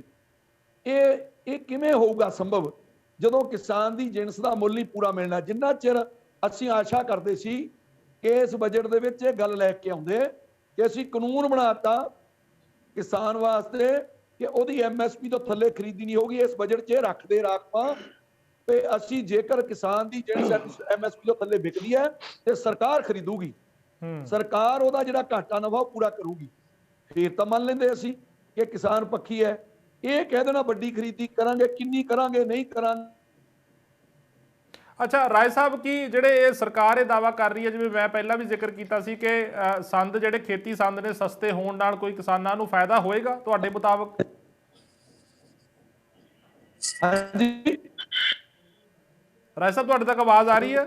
ਹੈਲੋ ਹਾਂਜੀ ਹਾਂਜੀ ਆ ਰਹੀ ਹੈ ਜੀ। ਹੁਣ ਤੁਸੀਂ ਮੈਨੂੰ ਰਾਏ ਸਾਹਿਬ, ਮੇਰਾ ਸਵਾਲ ਇਹ ਸੀ ਕਿ ਸਰਕਾਰ ਜਿਵੇਂ ਕਹਿ ਰਹੀ ਹੈ ਕਿ ਖੇਤੀ ਸੰਦ ਨੇ ਜਿਹੜੇ ਉਹਨਾਂ ਦੇ ਉੱਪਰ ਟੈਕਸ ਘਟਾ ਕੇ ਔਰ ਉਹ ਸਸਤੇ ਹੋਣਗੇ, ਤੁਹਾਨੂੰ ਲੱਗਦਾ ਹੈ ਕਿ ਕਿਸਾਨਾਂ ਨੂੰ ਕੋਈ ਸਿੱਧਾ ਲਾਹਾ ਹੋਏਗਾ ਉਸ ਦਾ? ਮੈਂ ਦੱਸਦਾ ਜੀ, ਵੱਡੀ ਕਰਪਸ਼ਨ ਉਹ 'ਚ ਵੀ। ਉਹ ਮੈਂ ਦੱਸਦਾ ਕਿਵੇਂ। ਸਰਕਾਰ ਨੇ ਪਿੱਛੇ ਥੋੜੇ ਪੈਸੇ ਭੇਜੇ ਭਈ ਜੀ ਜਿਹੜੇ ਸਬਸਿਡੀ ਦਿੱਤੀ ਜਾਊਗੀ ਸੰਦਾਂ ਤੇ। ਹੋਇਆ ਕਿ ਜਿਹੜਾ ਸੰਦ 80,000 ਦਾ ਸੀ, 1 ਲੱਖ ਦਾ ਸੀ, ਉਹ 1,60,000 ਦਾ 70,000 ਦਾ ਹੋ ਗਿਆ। ਉਹ ਇਹਨਾਂ ਨੇ ਕੀ ਕੀਤਾ, ਉਹ ਕੰਪਨੀਆਂ ਰਿਕਮੈਂਡਡ ਕਰਤੀਆਂ। ਉਹ ਕੰਪਨੀਆਂ ਨੇ ਜਿਨ੍ਹਾਂ ਨੇ ਇਹਨਾਂ ਨੂੰ ਪੈਸੇ ਦੇਣੇ ਆ, ਉਹਨਾਂ ਦੀਆਂ ਕੰਪਨੀਆਂ ਨੂੰ ਲਾਇਸੈਂਸ ਦੇਣੇ ਆ, ਤੇ ਉਹਨਾਂ ਨੇ ਉਹ ਸੰਦਾਂ ਦੀ ਕੀਮਤ ਜਿਹੜੀ ਡਬਲ ਕਰਤੀ, ਕਿਉਂਕਿ ਉਹ ਪੈਸਾ ਜਿਹੜਾ ਸਰਕਾਰ ਦੇ ਨੁਮਾਇੰਦਿਆਂ ਨੂੰ ਜਾਣਾ ਉਹ ਕਿਸਾਨ ਦੇ ਸਿਰ ਪੈਣਾ। ਕਿਸਾਨ ਨੂੰ ਕੋਈ ਫਾਇਦਾ ਨਹੀਂ ਹੋਇਆ ਉਹ ਸਬਸਿਡੀ ਦਾ, ਕਿਉਂਕਿ ਕਿਸਾਨ ਨੂੰ ਸਿੱਧੀ ਸਬਸਿਡੀ ਤੁਸੀਂ ਕਿਸਾਨ ਦੇ ਖਾਤੇ 'ਚ ਦਿੰਦੇ, ਸਿੱਧੀ ਕਿਸਾਨ ਨੂੰ ਕਹਿੰਦੇ ਵੀ ਭਾਈ ਸੰਦ ਜਿੱਥੋਂ ਮਰਜ਼ੀ ਲੈ ਲੈ। ਉਹ ਇਹਨਾਂ ਨੇ ਕੰਪਨੀਆਂ ਸਿਲੈਕਟਡ ਕਰਤੀਆਂ ਵੀ ਇਹਨਾਂ ਤੋਂ ਹੀ ਖਰੀਦੋਗੇ ਤਾਂ ਸਬਸਿਡੀ ਮਿਲੂਗੀ। ਉਹ ਕਿੱਥੋਂ ਸੰਦ ਮਿਲਣੇ ਜੀ ਸਸਤੇ। ਇਹਨਾਂ ਨੇ ਇਹ ਸਿਰਫ ਤੇ ਸਿਰਫ ਇਹ ਕਰਪਸ਼ਨ ਦਾ ਨਵਾਂ ਤਰੀਕਾ ਲੱਭ ਲੈਂਦੇ ਕੋਈ ਨਾ ਕੋਈ, ਤੇ ਉਹ ਕਿਸਾਨਾਂ ਦੇ ਨਾਂ ਤੇ ਪੈਸਾ ਹੁਣ ਉਹ ਸੰਦਾਂ 'ਚ ਵੀ ਖਾਣਗੇ। ਜੇ ਤਾਂ ਕਿਸਾਨ ਨੂੰ ਸਿੱਧਾ ਪੈਸਾ ਕੋ ਮੁਹੱਈਆ ਕਰ ਦੇਣ, ਕਿਸਾਨ ਸੰਦ ਲੈ ਕੇ ਇਹਨਾਂ ਨੂੰ ਬਿੱਲ ਦੇ ਦੇਵੇ ਵੀ ਆਹ ਲਓ ਜੀ ਮੈਂ ਆ ਸੰਦ ਲੈ ਲਿਆ, ਇਹ ਤੇ ਮੈਨੂੰ ਜਿਹੜੇ ਤੁਸੀਂ ਰਹਿਤ ਦੇਣੀ ਦੇ ਦਿਓ, ਕਿਸਾਨ ਨੂੰ ਸਿੱਧੇ ਪੈਸੇ ਮਿਲ ਜਾਣ। ਚਲੋ ਠੀਕ ਹੈ ਰਾਏ ਸਾਹਿਬ, ਆਪਾਂ ਇਹ ਤੇ ਰਿਐਕਸ਼ਨ ਲੈ ਲੈਂਦੇ ਆ। ਸੰਜੇ ਕਪੂਰ ਜੀ ਨੇ ਭਾਜਪਾ ਤੋਂ, ਭਾਰਤੀ ਜਨਤਾ ਪਾਰਟੀ ਤੋਂ। ਕਪੂਰ ਸਾਹਿਬ, ਤੁਸੀਂ ਦੋਨਾਂ ਨੂੰ ਸੁਣਿਆ, ਦੋਨਾਂ ਬੁਲਾਰਿਆਂ ਨੂੰ, ਕਿਸਾਨ ਆਗੂ ਵੀ ਨੇ ਔਰ ਦੂਜੇ ਪਾਸੇ ਕ੍ਰਿਸ਼ਨਪਾਲ ਸ਼ਰਮਾ ਜੀ ਸ਼੍ਰੋਮਣੀ ਅਕਾਲੀ ਦਲ ਤੋਂ। ਉਹਨਾਂ ਨੇ ਕਿਹਾ ਕਿ ਸਰਕਾਰ ਅੰਕੜਿਆਂ ਦਾ ਹੇਰ-ਫੇਰ ਕਰ ਰਹੀ ਹੈ ਕਿਤੇ ਨਾ ਕਿਤੇ। ਜੋ ਅੰਕੜਿਆਂ ਦਾ ਹੇਰ-ਫੇਰ, ਜਿਵੇਂ ਕਿ ਘਰ ਬਣਾਉਣ ਦੇ ਕਈ ਲੱਖ ਘਰ ਬਣਾਉਣ ਦਾ ਜ਼ਿਕਰ ਹੋ ਰਿਹਾ, ਉਸ ਦੇ ਵਿੱਚ ਵੀ ਉਹਨਾਂ ਨੇ ਕਿਹਾ ਕਿ 1 ਲੱਖ ਕੁਛ ਹਜ਼ਾਰ ਦੇ ਵਿੱਚ ਕਿਵੇਂ ਘਰ ਬਣ ਸਕਦਾ ਹੈ। ਅੰਕੜਿਆਂ ਦਾ ਹੇਰ-ਫੇਰ ਕੀਤਾ ਜਾ ਰਿਹਾ। ਕਿਸਾਨ ਕਹਿ ਰਹੇ ਨੇ ਕਿ ਕਿਸਾਨਾਂ ਲਈ ਬੇਸ਼ੱਕ ਐਲਾਨ ਕੀਤੇ ਨੇ ਪਰ ਜ਼ਮੀਨੀ ਪੱਧਰ ਤੇ ਕੁਝ ਨਹੀਂ ਹੋ ਰਿਹਾ, ਜਿਵੇਂ ਕਿ ਮਨਜੀਤ ਰਾਏ ਜੀ ਵੀ ਕਹਿ ਰਹੇ ਸੀ। नमस्कार। देखो, मैं सब तो पहले ਤੁਹਾਨੂੰ एक गल कहना चाहूंगा कि आज वित्त मंत्री श्रीमती निर्मल सीतारमन जी ने जो आज बजट पेश किया है ना, एक इतिहासिक बजट है। किसी भी देश की डेवलपमेंट ਤਾਂ ਹੋ ਸਕਦੀ ਹੈ ਜੋ ਉਹਦਾ ਇੰਫਰਾਸਟ੍ਰਕਚਰ ਸਟਰੋਂਗ ਹੋਵੇ। ਅੱਜ ਦੇ ਬਜਟ ਬਾਰੇ ਖਾਸ ਤੌਰ ਤੇ ਜਿਹੜਾ ਸਭ ਤੋਂ ਖਾਸ ਫੀਚਰ ਰਿਹਾ ਹੈ ਉਹ ਹੋ ਗਿਆ ਪ੍ਰਾਈਮ ਮਿਨਿਸਟਰ ਗਤੀ ਸ਼ਕਤੀ ਮਾਸਟਰ ਪਲਾਨ, ਜਿਹਦੇ ਵਿੱਚ ਸਰਕਾਰ ਨੇ ਕਮਿਟ ਕੀਤਾ ਕਿ ਉਹ रोड्स ਨੂੰ, रेलवे ਨੂੰ, पोर्ट्स ਨੂੰ, एयरपोर्ट्स ਨੂੰ, मास ट्रांसपोर्ट ਨੂੰ, वाटरवेज ਨੂੰ ਤੇ लॉजिस्टिक इंफ्रास्ट्रक्चर ਨੂੰ स्ट्रॉन्ग ਕਰਨ ਲਈ ਪੈਸਾ ਖਰਚ ਕਰੇਗੀ। ਦੇਖੋ, ਦੇਸ਼ ਡਿਵੈਲਪ ਤਾਂ ਕਰੇਗਾ ਜੇ ਉਹਦਾ ਇੰਫਰਾਸਟ੍ਰਕਚਰ ਸਟਰੋਂਗ ਹੋਏਗਾ ਤੇ ਉਹਦੇ ਸਿਸਟਮ ਸਟਰੋਂਗ ਹੋਣਗੇ। ਸੋ ਮੈਂ ਇਸ ਬਜਟ ਨੂੰ ਸਮਝਦਾ ਵਾਂ ਕਿ ਇਹ ਭਾਰਤ ਦੇ ਭਵਿੱਖ ਦਾ ਬਜਟ ਹੈ। ਅਮਨ ਜੀ ਨੇ ਆਪਣੇ ਜਿਹਨਾਂ ਨੇ ਪਹਿਲੇ ਗੱਲ ਕੀਤੀ ਸੀ, ਬਿਲਕੁਲ ਸਹੀ ਗੱਲ ਕੀਤੀ ਹੈ कि लॉन्ग टर्म डेवलपमेंट देश की देखते हुए बहुत ही खूबसूरत बजट पेश किया गया है। ਹੁਣ ਪ੍ਰਾਈਮ ਮਿਨਿਸਟਰ ਗਤੀ ਸ਼ਕਤੀ ਯੋਜਨਾ ਦੇ ਅੰਦਰ 100 ਕਾਰਗੋ ਟਰਮੀਨਲ ਬਣਾਉਣ ਲਈ ਸਰਕਾਰ ਨੇ ਕਿਹਾ ਹੈਗਾ ਹੈ। 25,000 ਕਿਲੋਮੀਟਰ ਦਾ ਨੈਸ਼ਨਲ ਹਾਈਵੇ ਗਵਰਨਮੈਂਟ ਨੇ ਕਿਹਾ, ਸਰਕਾਰ ਕੇਂਦਰ ਸਰਕਾਰ ਨੇ ਕਿਹਾ ਕਿ ਉਹ ਬਣਾਉਣਗੇ, ਜਿੱਥੇ ਤੇ 20,000 ਕਰੋੜ ਰੁਪਇਆ ਖਰਚ ਕੀਤਾ ਜਾਏਗਾ। ਨਵੀਂ ਪੀੜ੍ਹੀ ਦੀ ਵੰਦੇ ਭਾਰਤ ਟ੍ਰੇਨਾਂ 400 ਨਵੀਆਂ ਟ੍ਰੇਨਾਂ ਅਗਲੇ 3 ਸਾਲ ਦੇ ਵਿੱਚ ਚਲਾਉਣ ਦਾ ਉਹਨਾਂ ਨੇ ਐਲਾਨ ਕੀਤਾ। ਵਨ ਸਟੇਸ਼ਨ ਵਨ ਪ੍ਰੋਡਕਟ, ਹਰ ਸਟੇਸ਼ਨ ਤੇ ਇੱਕ ਪ੍ਰੋਡਕਟ ਨੂੰ ਆਇਡੈਂਟੀਫਾਈ ਕਰਕੇ ਉਹਨੂੰ ਪ੍ਰਮੋਟ ਕਰਨ ਦੀ ਪਲੈਨਿੰਗ ਕੀਤੀ। 5 ਨਦੀਆਂ ਨੂੰ ਜੋੜਨ ਦੀ ਗੱਲ ਕੀਤੀ। 8 ਨਏ ਰੋਪਵੇ ਪੀਪੀਪੀ ਮਾਡਲ ਤੇ ਬਣਾਉਣ ਦੀ ਗੱਲ ਕੀਤੀ। 4 multi modal logistic parks PPP model 'ਚ ਬਣਾਉਣ ਦੀ ਗੱਲ ਕੀਤੀ। ਇੰਨਾ ਕੁਝ ਸਰਕਾਰ ਭਵਿੱਖ ਦੇ ਵਿੱਚ ਭਾਰਤ ਲਈ ਕਰਨਾ ਚਾਹੁੰਦੀ ਹੈ। ਦੇਖੋ ਅੱਜ ਅਮਰੀਕਾ ਜੇ ਅਮਰੀਕਾ ਬਣਿਆ ਹੈਗਾ ਵਾ ਨਾ, ਤੇ ਕਈ ਸਾਲ ਉਹਨਾਂ ਦੇ ਪੁਰਾਣੇ ਟਾਈਮ ਤੇ ਉਹਨਾਂ ਦੇ ਲੀਡਰਾਂ ਨੇ ਅਮਰੀਕਾ ਦੇ ਇਨਫਰਾਸਟ੍ਰਕਚਰ ਨੂੰ ਅੱਛੇ ਢੰਗ ਨਾਲ ਡਿਵੈਲਪ ਕਰਨ ਦੀ ਕੋਸ਼ਿਸ਼ਾਂ ਕੀਤੀਆਂ। ਜਦੋਂ ਅੱਛਾ ਇਨਫਰਾਸਟ੍ਰਕਚਰ ਡਿਵੈਲਪ ਹੋਇਆ ਤੇ ਅਮਰੀਕਾ ਅੱਛਾ ਸੰਜੇ ਜੀ, ਮੇਰਾ ਇੱਕ ਸਵਾਲ ਲੈ ਲਓ, ਤੁਸੀਂ ਆਪਣਾ ਕੰਪਲੀਟ ਜ਼ਰੂਰ ਕਰਿਓ। ਮੇਰਾ ਇੱਕ ਸਵਾਲ ਲੈ ਲਓ, ਇਸ ਬਜਟ ਦੇ ਵਿੱਚ ਇਹ ਵੀ ਪ੍ਰਾਵਧਾਨ ਕੀਤਾ ਗਿਆ ਕਿ ਵਿਦੇਸ਼ੀ ਮਸ਼ੀਨਰੀ ਹੈ ਜਿਹੜੀ ਉਹ ਸਸਤੇ ਰੇਟਾਂ ਦੇ ਉੱਪਰ ਉਪਲਬਧ ਹੋਏਗੀ। ਇੱਕ ਪਾਸੇ ਸਰਕਾਰ ਹੈ ਜਿਹੜੀ ਉਹ make in India, made in India, vocal for local ਦੀ ਗੱਲ ਕਰ ਰਹੀ ਹੈ। ਦੂਜੇ ਪਾਸੇ ਜੋ ਵਿਦੇਸ਼ਾਂ ਤੋਂ ਮਸ਼ੀਨਰੀ ਆਣੀ ਹੈ ਉਸ ਦੇ ਉੱਪਰ ਜਿਹੜੀ ਹੈ ਇੰਪੋਰਟ ਡਿਊਟੀ, ਜਿਹੜੇ ਟੈਕਸਿਸ ਨੇ ਉਹ ਘਟਾਏ ਜਾ ਰਹੇ ਨੇ। ਤੁਹਾਨੂੰ ਕਿਵੇਂ ਲੱਗਦਾ ਫਿਰ ਇੱਥੇ ਦੀ ਇੰਡਸਟਰੀ ਕਿਵੇਂ ਕੰਪੀਟ ਕਰੇਗੀ? ਦੇਖੋ ਜਿੱਥੋਂ ਤੱਕ ਤੇ ਆਤਮ ਨਿਰਭਰ ਦੀ ਆਪਾਂ ਗੱਲ ਕਰਨੇ ਪਏ ਆ, ਤੁਸੀਂ ਡਿਫੈਂਸ ਦਾ ਦੇਖੋ ਕਿ ਅੱਜ ਗਵਰਨਮੈਂਟ ਨੇ ਇਹ ਕਿਹਾ ਹੈਗਾ ਵਾ, ਵਿੱਤ ਮੰਤਰੀ ਜੀ ਨੇ, ਕਿ ਡਿਫੈਂਸ ਦਾ ਜਿਹੜਾ 68% ਬਜਟ ਹੈ ਉਹਦੀ ਜਿਹੜੀ ਪਰਚੇਜ਼ ਹੈ ਉਹ ਡੋਮੈਸਟਿਕ ਇੰਡਸਟਰੀ ਤੋਂ ਹੋਏ। ਇਹ ਕੋਈ ਛੋਟੀ ਗੱਲ ਹੈ, ਇਹ ਬਹੁਤ ਵੱਡੀ ਗੱਲ ਹੈ। ਦੇਖੋ ਮਸ਼ੀਨਰੀ ਬਾਹਰੋਂ ਜਿਹੜੀ ਆਂਦੀ ਹੈ ਉਹ ਵੀ ਜੇ ਕੋਈ ਜ਼ਰੂਰੀ ਮਸ਼ੀਨਰੀ ਹੈ ਜਿਹਦੇ ਨਾਲ ਕੰਟਰੀ ਦੀ ਡਿਵੈਲਪਮੈਂਟ ਦੇ ਵਿੱਚ ਕੰਟਰੀਬਿਊਟ ਕੀਤਾ ਜਾ ਸਕਦਾ, ਉਹ ਮੰਗਵਾਉਣੀ ਪਏਗੀ। ਹੌਲੀ ਹੌਲੀ ਜਦੋਂ ਇੰਡੀਜੀਨੀਅਸ ਯੂਨਿਟ ਲੱਗ ਜਾਣਗੇ ਤੇ ਉਹ ਇੰਪੋਰਟ ਕੱਢ ਜਾਏਗੀ।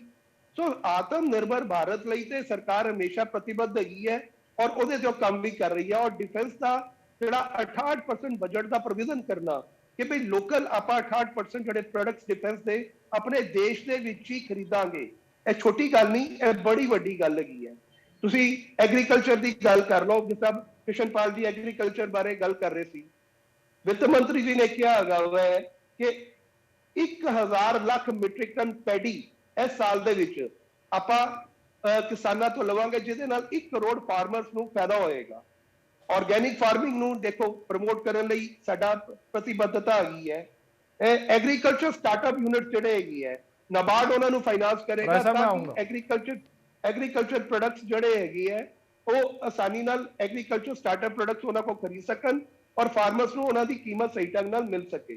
ਕਿਸਾਨ ਡਰੋਜ਼ ਦੀ ਗੱਲ ਕੀਤੀ ਗਈ ਹੈ ਕਿ ਕ੍ਰੌਪ ਦੀ ਅਸੈਸਮੈਂਟ ਲਈ ਕਿਸਾਨ ਡਰੋਜ਼ ਦਾ ਇਸਤੇਮਾਲ ਕਰਾਂਗੇ, ਲੈਂਡ ਰਿਕਾਰਡਸ ਲਈ ਕਿਸਾਨ ਡਰੋਜ਼ ਦਾ ਇਸਤੇਮਾਲ ਕਰਾਂਗੇ ਤੇ ਇਨਸੈਕਟੀਸਾਈਡ ਨੂੰ ਸਪਰੇ ਕਰਨ ਲਈ ਕਰਾਂਗੇ। ਔਰ ਜਿਹੜਾ ਬੜਾ ਮਹੱਤਵਪੂਰਨ ਗੱਲ ਹੈ ਕਿ ਉਹਨਾਂ ਨੇ ਇਸ ਬਜਟ 'ਚ ਕੀਤੀ ਹੈ ਉਹ ਗੇਨ ਬੇਤਵਾ ਲਿੰਕ ਪ੍ਰੋਜੈਕਟ ਦੀ ਕੀਤੀ ਹੈ।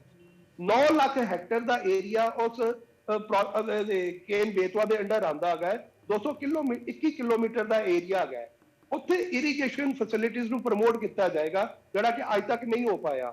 ਔਰ ਉਹਦੇ ਲਈ 44,600 ਕਰੋੜ ਰੁਪਏ ਦਾ ਵਿੱਤ ਮੰਤਰੀ ਜੀ ਨੇ ਪ੍ਰੋਵੀਜ਼ਨ ਕੀਤਾ ਹੈਗਾ। ਮਿਲਟਸ ਜਿਹਦਾ ਬੜਾ ਐਕਸਪੋਰਟ ਪੋਟੈਂਸ਼ੀਅਲ ਹੈਗਾ ਮਿਲਟਸ ਦਾ, ਔਰ 2023 ਨੂੰ ਅੱਛਾ ਠੀਕ ਹੈ, ਮੈਂ ਮਾਫ ਕਰਨਾ ਕਪੂਰ ਸਾਹਿਬ ਰੋਕਣਾ ਚਾਹ ਰਿਹਾ। ਰਾਏ ਸਾਹਿਬ ਤੁਸੀਂ ਰਿਐਕਸ਼ਨ ਦੇਣਾ ਚਾਹੁੰਦੇ ਹੋ? ਮੈਂ ਇਹਨਾਂ ਨੂੰ ਪੁੱਛਣਾ ਚਾਹੁੰਦਾ ਹੈ ਕਿ ਵਾਰ-ਵਾਰ ਵੀਰ ਜੀ ਗੱਲ ਕਰਦੇ ਹੈ ਕਿ ਖੇਤੀ ਦੇ ਵਾਸਤੇ ਬੜਾ ਕੁਝ ਕਰ ਦਿੱਤਾ ਹੈ। ਮੈਂ ਪਹਿਲੀ ਗੱਲ ਇਹਨਾਂ ਨੂੰ ਇੱਕੋ ਹੀ ਗੱਲ ਕਹਿਣਾ ਹੈ ਵੀ ਤੁਸੀਂ ਇਹ ਦੱਸੋ ਵੀ ਕਿਸਾਨ ਨੂੰ ਕਿਵੇਂ ਪੂਰਾ ਮੁੱਲ ਮਿਲੇਗਾ। ਤੁਸੀਂ ਕਹਿਤਾ ਕਿ ਪੈਡੀ ਤੇ ਉਹ 1 ਕਰੋੜ ਕਿਸਾਨਾਂ ਨੂੰ ਫਾਇਦਾ, ਬਾਕੀ ਕਿਸਾਨ ਕਿੱਥੇ ਜਾਊਗੇ ਦੇਸ਼ ਤੇ?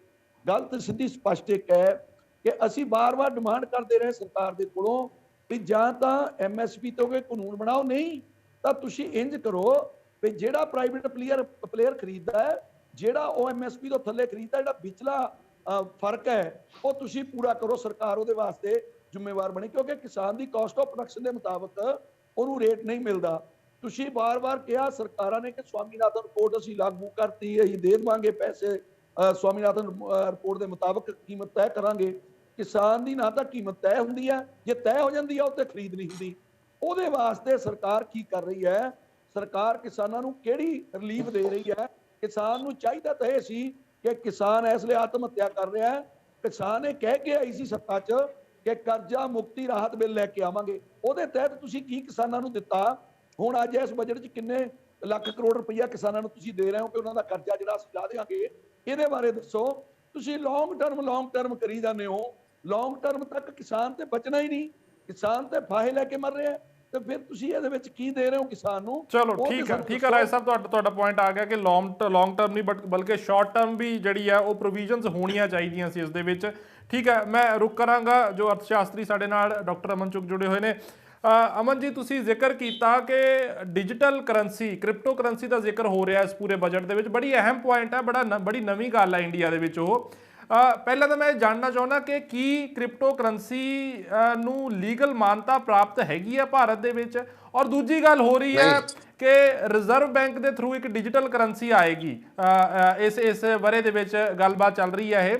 ਤਾਂ ਕੀ ਜਿਹੜੇ ਟੈਕਨੋਲੋਜੀਕਲ ਬੈਰੀਅਰਸ ਹੈਗੇ ਨੇ ਉਹਨਾਂ ਨੂੰ ਵੀ ਸਰ ਕਰਨਾ ਤਾਂ ਜ਼ਰੂਰੀ ਹੈ, ਪਹਿਲਾਂ ਉਹਨਾਂ ਨੂੰ ਵੀ ਅਚੀਵ ਕਰਨਾ ਜ਼ਰੂਰੀ ਹੈ ਟੈਕਨੋਲੋਜੀਕਲ ਬੈਰੀਅਰਸ। ਔਰ ਉਹਦੇ ਵਿੱਚ ਸਭ ਤੋਂ ਅਹਿਮ ਹੈ ਜੋ ਹੈਕਰਸ ਜਿਹੜੇ ਨੇ, ਲੋਕ ਆਪਣੇ ਆਪ ਨੂੰ ਸੇਫ ਮਹਿਸੂਸ ਨਹੀਂ ਕਰਦੇ। ਕਈ ਤੁਸੀਂ ਦੇਖਿਆ ਹੋਣਾ ਪਿਛਲੇ ਦਿਨਾਂ ਦੇ ਵਿੱਚ ਕਈ ਵੱਡੇ ਨੇਤਾਵਾਂ ਦੇ ਸੋਸ਼ਲ ਮੀਡੀਆ ਅਕਾਊਂਟਸ ਤੱਕ ਹੈਕ ਹੋ ਜਾਂਦੇ ਨੇ। ਤਾਂ ਉਸ ਦੇ ਤਹਿਤ ਆਮ ਲੋਕਾਂ ਨੂੰ ਕਿਵੇਂ ਭਰੋਸਾ होएगा? मेरे को 1-1.5 मिनट का आपको समय देना पड़ेगा। मैं थोड़ा पहले ये बताने की कोशिश करता हूँ कि जो क्रिप्टो करेंसी होती है उसमें दो चीजें होती है। एक होता है ब्लॉकचेन टेक्नोलॉजी, जो कि एडवांस टेक्नोलॉजी है, जो कि इंटरनेट के ऊपर है, यानी कि इंटरनेट के ऊपर ये टेक्नोलॉजी आई है, ब्लॉकचेन टेक्नोलॉजी, यानी कि इंटरनेट की एडवांस वर्जन है। और साथ में है एनक्रिप्शन जो हुई हुई है करेंसी के अंदर, यानी करेंसी यूज होती है। वर्ल्ड में बिटकॉइन, इथेरियम, रिपल ऐसी कई करेंसीज क्रिप्टो के तौर पे यूज होती हैं, मगर हिंदुस्तान में हमने इसको पहले अरुण जेटली साहब ने इलीगल कहा था, मगर बाद में सुप्रीम कोर्ट ने ओवर रूल किया कि इलीगल क्यों कह रहे हो, इसको आप प्रूव कीजिए, तब तक इसको हम लीगल मानेंगे।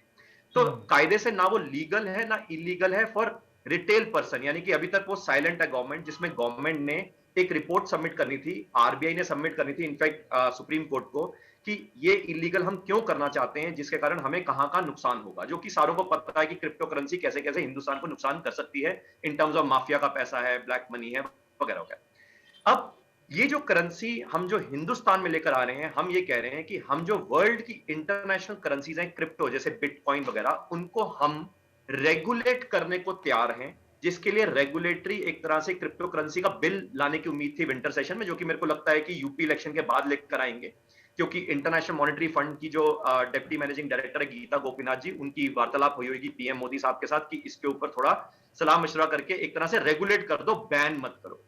इसके लिए हिंदुस्तान ने सोचा कि अगर हमें क्रिप्टो करेंसी को रेगुलेट करना है तो हम क्रिप्टो करेंसी को कभी भी लीगल मान्यता हिंदुस्तान में करेंसी के तौर पे नहीं देंगे, जिसके लिए हमने अपना डिजिटल करेंसी, जिसका मुझे उम्मीद है उसका नाम रखा जाएगा लक्ष्मी। जैसे कि चाइना ने भी लॉन्च किया रेमनिबी, ऐसे यूरोप ने भी लॉन्च करने जा रहा है यूरो, ऐसे आने वाले समय में यूएस भी लेकर आएगा, यानी कि हर देश अपनी अपनी लीगल सेंट्रल बैंक द्वारा इशूड करेंसी लेकर आएगा, जो कि हिंदुस्तान 2022-23 में लेकर आ रहा है। इसका फायदा सबसे पहला क्या है कि इसमें ब्लॉकचेन टेक्नोलॉजी है जो हैक नहीं करी जा सकती है, जो कि अगर हम क्रिप्टो करेंसीज इंटरनेशनल में देखें तो हैकिंग के चांसेस बहुत ज्यादा रेयर हो गए हैं। ये डिजिटल करेंसी वैसे वाली नहीं है जो हम ऑनलाइन बैंकिंग आप एक शब्द अमन जी, आप एक शब्द इस्तेमाल कर रहे हो रेयर का, इसका मतलब हो सकती है। देखो, अगर कोई टेक्नोलॉजी बनती है तो उसके अगेंस्ट भी कुछ ना कुछ तो हो ही सकता है। मैं उसके पूरा 100% तो अश्योर नहीं करूंगा। पास्ट में क्रिप्टो करेंसी में भी हैकिंग हुई है, रशिया की तरफ से कहीं ना कहीं हैकिंग हुई है, मगर मैं यहां पे ये कहना चाहता हूं कि जो कोशिशें नॉर्मल ऑनलाइन बैंकिंग में होती थी, या जो हार्ड करेंसी इन सर्कुलेशन है, या जो पेटीएम या जो वॉलेट्स हैं, उससे ऊपर एक तरह से दर्जा रखेगी ये जो क्रिप्टो करेंसी, जो डिजिटल करेंसी जो हमारी रेगुलेटेड अपनी हिंदुस्तान की आएगी। इससे जो इनहेरेंट फायदा है, मैं 30 सेकंड और लूंगा। इसका इनहेरेंट सबसे बड़ा फायदा यह है कि हिंदुस्तान में जितने भी नोट छपे उसमें से 90 लाख करोड़ वर्थ के पैसे गायब हो गए सिस्टम से, मनी इन सर्कुलेशन से गायब हो गए। अब आप सोचो, मनी इन सर्कुलेशन से गायब होके कहां कहां गए होंगे? कैश में, रियल एस्टेट में, गोल्ड में, बाहर पैसा क्रिप्टो करेंसी में, बिटकॉइन में, वगैरह वगैरह। अब मुद्दा यह है कि जो इतना पैसा यहां से बाहर निकल गया, 90 लाख करोड़ बाहर निकल गया, तो आरबीआई जब अपनी मॉनेटरी पॉलिसी यूज करती है, मॉनेटरी पॉलिसी को यूज ही नहीं कर पाती इफेक्टिवली, क्योंकि हिंदुस्तान में कितना ब्लैक मनी है और कितना गायब हो गया, तो इसके कारण ये डिजिटल करेंसी वो कई तरह का ब्लैक मनी को या तो सिस्टम से बाहर रख देगी या सिस्टम में वापस लाएगी। जिसके कारण हिंदुस्तान में आने वाले समय में जो हमारा फिस्कल डेफिसिट है, उसके ऊपर अगर आप मौका देंगे तो मैं शायद उसके ऊपर भी बात करूंगा। फिस्कल डेफिसिट है जो हमारा बजटरी डेफिसिट, हर साल हम 15 लाख करोड़ का लोन लेते हैं, जो कि आज के दिन में 230 लाख करोड़ का लोन बन गया है 1947 से लेके आज तक। सोचो उसको कैसे उतारेंगे। आप अच्छा यकीन अमन मानिए जी, 230 माफ लाख करना, करोड़ के ऊपर आपने बड़ी दिलचस्प बात कही कि जो है कि अगर ये क्रिप्टो करेंसी या डिजिटल करेंसी आती है तो उससे ब्लैक मनी, क्योंकि ये मुद्दा 2014 के बाद इस तरह का माहौल का मुद्दा बन चुका है कि हर आदमी के, हर शख्स के अकाउंट में 15 लाख आएंगे। तो आपको लगता है कि ये पॉसिबल हो पाएगा उसके बाद? क्योंकि क्योंकि अकेला इंडिया नहीं, बाहर के देश भी उसमें जुड़े हुए हैं, इन्वॉल्व है। देखिए, इसके ऊपर मैं पॉलिटिकली डिबेट नहीं कर रहा, क्योंकि मैं तो एक इंडिपेंडेंट इकोनॉमिस्ट के पर्सपेक्टिव से एक अच्छी पॉलिसी की बात कर रहा जी हूं। जी मेरे जी। को नहीं पता कि 15 लाख करोड़ का क्या वो मेरे को लगता है कि वो शायद प्रधानमंत्री जी की जो स्पीच है उसको देखना पड़ेगा। बट मैं एक इंडिपेंडेंट इकोनॉमिस्ट के पर्सपेक्टिव से मैं ये बता सकता हूं कि काफी हद तक जो पैसा है जो ब्लैक मनी के रूप में, जैसे डीमोनेटाइजेशन की बात हुई या लेटर से हम रेरा की बात कर रहे हैं, उस पर्सपेक्टिव से काफी हद तक कंट्रोल नहीं हो पाया। मगर ये डिजिटल करेंसी से काफी हद तक कंट्रोल हो जाएगा, क्योंकि मनी इन सर्कुलेशन, जिसको हम M1, M2, M3 सप्लाई बोलते हैं इकोनॉमी के अंदर, वो तो हाथ में आ गई ना, कंट्रोल में आ गई पूरे बैंकिंग सेक्टर के अंदर। तो इसलिए उसको डेफिनेटली कंट्रोल किया जा सकता है। चलो ठीक है अमन जी, शुक्रिया। कृष्णपाल जी, मैं ਤੁਹਾਡੇ ਕੋਲ ਆਉਣਾ ਚਾਹੂੰਗਾ। कृष्णपाल जी, एक इस खास बजट ਦੇ ਵਿੱਚ ਹੀਰਿਆਂ ਦਾ ਬਹੁਤ ਜ਼ਿਆਦਾ ਜ਼ਿਕਰ ਹੋ ਰਿਹਾ ਹੈ। ਲੋਕ ਕਹਿ ਰਹੇ ਨੇ ਕਿ ਅਗਰ ਟੈਕਸ ਸਲੈਬ ਦੇ ਵਿੱਚ ਛੋਟ ਦਿੱਤੀ ਜਾਂਦੀ ਤਾਂ ਕਿਤੇ ਨਾ ਕਿਤੇ ਆਮ ਵਰਗ ਨੂੰ ਫਾਇਦਾ ਹੋਣਾ ਸੀ, ਪਰ ਲੋਕਾਂ ਨੂੰ ਹੁਣ ਇਹ ਨਹੀਂ ਸਮਝ ਆ ਰਿਹਾ ਕਿ ਹੀਰੇ ਸਸਤੇ ਹੋਏ ਨੇ ਤਾਂ ਫਾਇਦਾ ਕਿਹਨੂੰ ਹੋਇਆ।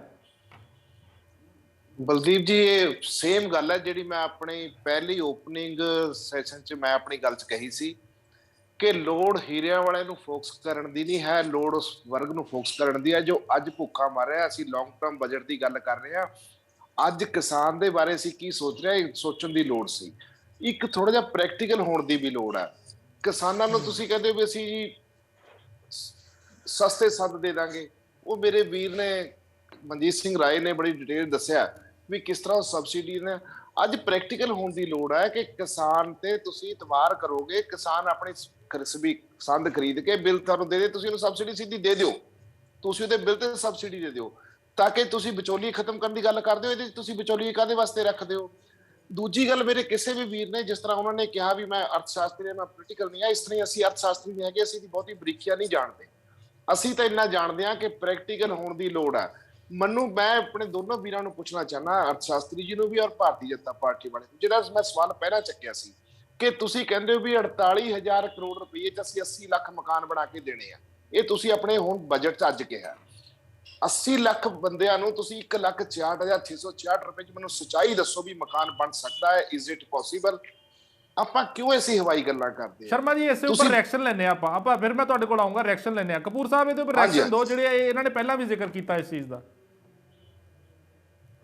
ਐਸਾ ਗੱਲ ਹੈ ਕਿ ਜਿਹੜੀ ਇਹਨਾਂ ਨੇ ਗੱਲ ਕੀਤੀ ਹੈ 80 ਲੱਖ ਮਕਾਨ ਦੀ 48,000 ਕਰੋੜ ਦੇ ਵਿੱਚ, ਇਹਦੇ ਵਿੱਚ ਕੀ ਹੁੰਦਾ ਹੈ ਕਿ ਸੈਂਟਰ ਗਵਰਨਮੈਂਟ ਦਾ ਇੱਕ ਕੰਟਰੀਬਿਊਸ਼ਨ ਹੁੰਦਾ ਹੈ ਤੇ ਸਟੇਟ ਗਵਰਨਮੈਂਟ ਵੀ ਆਪਣਾ ਇੱਕ ਕੰਟਰੀਬਿਊਸ਼ਨ ਪਾਉਂਦੀ ਹੈ।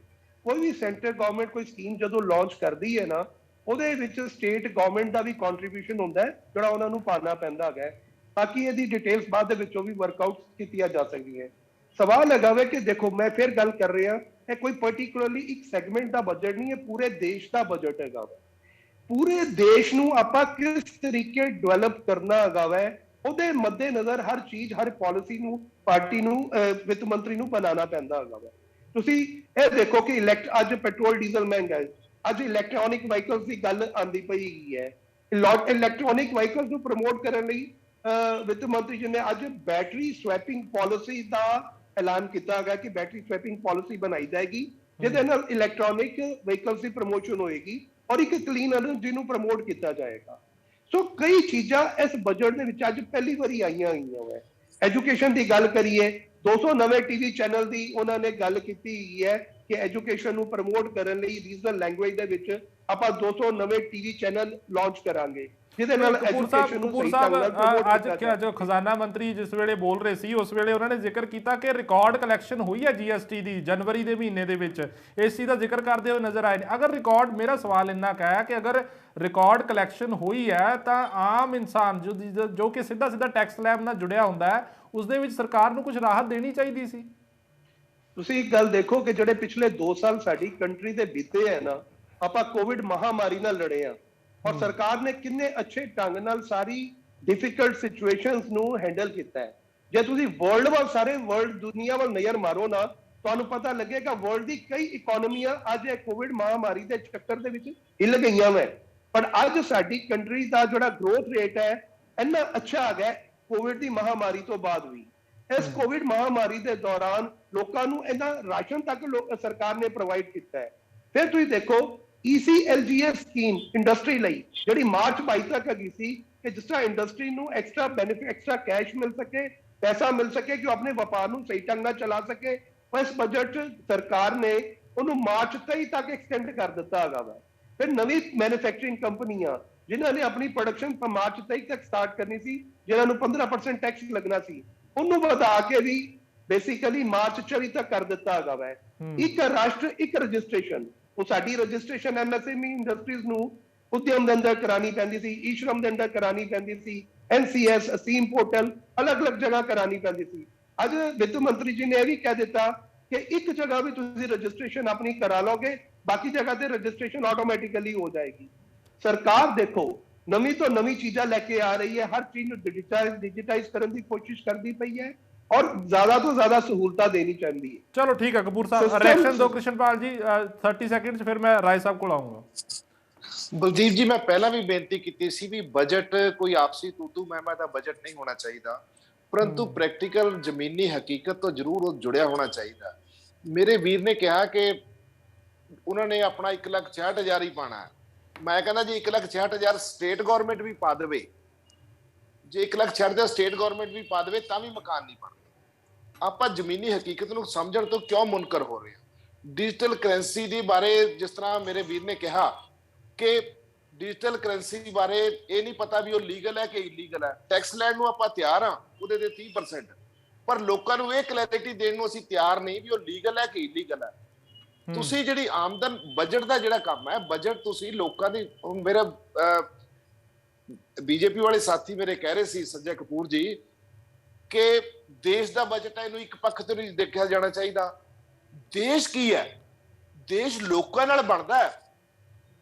ਦੇਸ਼ ਜ਼ਮੀਨ ਤੇ ਨਹੀਂ ਦੇਸ਼ ਹੈ, ਦੇਸ਼ ਲੋਕਾਂ ਨਾਲ ਬਣਦਾ ਹੈ। ਕਿਸਾਨ ਮਜ਼ਦੂਰ ਇਸ ਦੇਸ਼ ਦੇ ਲੋਕ ਦੇਸ਼ ਹੈ, ਉਹਨਾਂ ਵਾਸਤੇ ਬਜਟ ਬਣ ਰਿਹਾ। ਜੇ ਅਸੀਂ ਉਹਨਾਂ ਨੂੰ ਫੋਕਸ ਨਹੀਂ ਕਰਾਂਗੇ, ਉਹਨਾਂ ਨੂੰ ਟਾਰਗੇਟ ਨਹੀਂ ਕਰਾਂਗੇ ਤਾਂ ਬਜਟ ਕਿਹਦੇ ਵਾਸਤੇ ਬਣ ਰਿਹਾ? ਜਿਨ੍ਹਾਂ ਲੋਕਾਂ ਨੂੰ ਧਿਆਨ ਦੇਣ ਦੀ ਲੋੜ ਹੈ ਉਹਨਾਂ ਲੋਕਾਂ ਦੇ ਧਿਆਨ ਦਿੱਤਾ ਹੁੰਦਾ ਬਜਟ 'ਚ, ਮੈਂ ਸਮਝਦਾ ਵੀ ਉਹ ਜ਼ਿਆਦਾ ਵਧੀਆ ਹੁੰਦਾ ਸੀ। ਚਲੋ ਠੀਕ ਹੈ ਰਾਏ ਸਾਹਿਬ ਠੀਕ ਹੈ ਕ੍ਰਿਸ਼ਨਪਾਲ ਜੀ, ਰਾਏ ਸਾਹਿਬ ਕਾਫੀ ਦੇਰ ਤੋਂ ਇੰਤਜ਼ਾਰ ਕਰ ਰਹੇ ਨੇ। ਰਾਏ ਸਾਹਿਬ, ਕਿਸਾਨ ਜਿਸ ਵੇਲੇ ਅੰਦੋਲਨ ਲੜ ਰਹੇ ਸੀ, ਮੈਂ ਉਸ ਸਮੇਂ ਦਾ ਜ਼ਿਕਰ ਕਰੂੰਗਾ। ਕਿਸਾਨ ਜਿਸ ਵੇਲੇ ਅੰਦੋਲਨ ਲੜ ਰਹੇ ਸੀ ਉਸ ਵੇਲੇ ਇਹ ਗੱਲ ਕਹਿੰਦੇ ਸੀ ਕਿ ਜਦੋਂ ਤੱਕ ਭਾਰਤ WTO ਦੇ ਸਮਝੌਤੇ ਤੋਂ ਬਾਹਰ ਨਹੀਂ ਆਉਂਦਾ ਉਸ ਵੇਲੇ ਤੱਕ ਕਿਸਾਨੀ ਦੇ ਵਿੱਚ ਸੁਧਾਰ ਨਹੀਂ ਹੋ ਸਕਦਾ। ਤੁਹਾਨੂੰ ਲੱਗਦਾ ਕਿ ਜੋ ਬਜਟ ਦੇ ਵਿੱਚ ਕਿਸਾਨੀ ਲਈ ਜੋ ਵੀ ਪ੍ਰਾਵਧਾਨ ਕੀਤੇ ਗਏ ਨੇ, ਜੋ ਵੀ ਐਲਾਨ ਕੀਤੇ ਗਏ ਨੇ, ਉਦੋਂ ਤੱਕ ਉਹਨਾਂ ਦਾ ਕੋਈ ਫਾਇਦਾ ਨਹੀਂ ਹੋਏਗਾ ਜਦੋਂ ਤੱਕ WTO ਦੇ ਸਮਝੌਤਿਆਂ ਤੋਂ ਬਾਹਰ ਨਹੀਂ ਆਇਆ ਜਾਂਦਾ? ਬਿਲਕੁਲ ਬਿਲਕੁਲ, ਇਹ ਜਿਹੜੀ ਗੱਲ ਕਲੀਅਰ ਕੱਟ ਹੈ ਜੀ। ਜਿੰਨਾ ਚਿਰ WTO ਦੇ ਦਾਇਰੇ ਤੋਂ ਭਾਰਤ ਨਹੀਂ ਬਾਹਰ ਆਉਂਦਾ, ਇਹਨਾਂ ਨੇ ਅਸਲ ਦੇ ਵਿੱਚ WTO ਕੀ ਕਹਿੰਦਾ ਇਹਨਾਂ ਨੂੰ ਕਿ ਤੁਸੀਂ MSP ਕਿਸਾਨਾਂ ਨੂੰ ਦੇਣੀ ਹੀ ਨਹੀਂ। MSP ਇਹ ਕਿਉਂ ਲਜੇਵਾਂ ਪਾ ਕੇ ਬੈਠੇ ਹੈ? ਕਿਉਂਕਿ ਇਹ ਉੱਪਰੋਂ WTO ਦਾ ਪ੍ਰੈਸ਼ਰ ਹੈ। ਸੋ ਇਹ ਜਿੰਨਾ ਚਿਰ ਉਸ ਪ੍ਰੈਸ਼ਰ ਚੋਂ ਨਹੀਂ ਨਿਕਲਦੇ ਜੋ ਮਰਜ਼ੀ ਕਰੀ ਜਾਣ। ਆ ਜਿਵੇਂ ਸਾਥੀ ਹੁਣ ਕਹਿ ਰਹੇ ਸੀ, ਮੈਂ ਇਹਨਾਂ ਦੀ ਗੱਲ ਦੇ ਨਾਲ ਜ਼ਰੂਰ ਆ ਜਿਹੜੀ BJP ਵਾਲੇ ਆ ਵੀਰ ਜੀ। ਅੱਛਾ ਰਾਏ ਸਾਹਿਬ ਇੱਕ ਅੰਕੜਾ ਲੈ ਲਓ ਮੇਰਾ, ਫਿਰ ਤੁਸੀਂ ਕੰਪਲੀਟ ਕਰਿਓ। ਸਰਕਾਰ ਕਹਿੰਦੀ ਕਿ MSP ਲਈ ਅਸੀਂ 2.37 ਲੱਖ ਕਰੋੜ ਰੁਪਏ ਰੱਖੇ ਨੇ, ਇਸ ਨੂੰ ਕਿਵੇਂ ਦੇਖਦੇ ਹੋ? ਇਹਨੂੰ ਕੀ ਕਰਨਗੇ ਜੀ? ਪੂਰੇ ਭਾਰਤ ਵਾਸਤੇ, ਪੂਰੇ ਭਾਰਤ ਦੀ ਖਰੀਦੀ ਵਾਸਤੇ ਇਹ ਆਪ ਸਰਕਾਰ ਕਹਿੰਦੀ, ਜਦੋਂ ਅਸੀਂ ਨਰਿੰਦਰ ਤੋਮਰ ਦੀ ਮੀਟਿੰਗ ਜਾਂਦੇ ਸੀ, ਕਹਿੰਦੇ ਸਾਨੂੰ 30 ਲੱਖ ਕਰੋੜ ਰੁਪਈਆ ਚਾਹੀਦਾ ਪੂਰੇ ਭਾਰਤ ਦੀ ਖਰੀਦੀ ਕਰਨ ਨੂੰ, ਤੇ 2,37,000 ਕਰੋੜ ਨਾਲ ਕੀ ਕਰੂਗੇ? ਇਹ 7% ਦੀ ਖਰੀਦੀ ਅੱਗੇ ਕਰਦੇ ਆ, 9% ਕਰ ਲੂਗੇ, ਇਹ ਤੋਂ ਵੱਧ ਕੀ ਕਰਨਗੇ ਜੀ? ਅਸਲ ਦੇ ਵਿੱਚ ਇਹਨਾਂ ਨੂੰ ਚਾਹੀਦਾ ਉੱਤੇ ਐਮਐਸਪੀ ਤੇ ਕਾਨੂੰਨ ਬਣੇ ਵੀ ਜਿਹੜਾ ਉਹ ਤੋਂ ਘੱਟ ਖਰੀਦੂਗਾ ਉਹ ਤੇ ਕ੍ਰਿਮੀਨਲ ਐਕਟ ਦਾ ਪਰਚਾ ਦਰਜ ਹੋਊ, ਜਾਂ ਫਿਰ ਸਰਕਾਰ ਇਹ ਕਰੇ ਵੀ ਜਿੰਨੇ ਘੱਟ ਤੇ ਖਰੀਦਦੇ ਆ ਸਰਕਾਰ ਉਹਦੀ ਪੂਰਤੀ ਕਰੇ। ਉਹ ਤਾਂ ਸਰਕਾਰ ਕਰਦੀ ਨਹੀਂ। ਇਹਦਾ ਜੀ ਗੋਲ ਗੋਲ ਘੁਮਾ ਕੇ ਐਵੇਂ ਕਹਿ ਦਿਓ ਕਿ ਵਿੱਚੋਂ ਨਿਕਲਣੇ ਦੀ ਗੱਲ ਹੈ ਵੀ ਲੋਕਾਂ ਨੂੰ ਉਲਝਾ ਲਓ ਵੀ ਅਸੀਂ ਬਹੁਤ ਲੌਂਗ ਟਰਮ ਲਈ ਆਹ ਕਰ ਰਹੇ ਹਾਂ, ਅਸੀਂ ਆਹ ਕੁਝ ਕਰ ਰਹੇ ਹਾਂ। ਮੈਂ ਆ ਇੱਕ ਛੋਟੀ ਜਿਹੀ ਗੱਲ ਕਹਿ ਕੇ ਸਮਾਪਤੀ ਕਰ ਦੂੰਗਾ।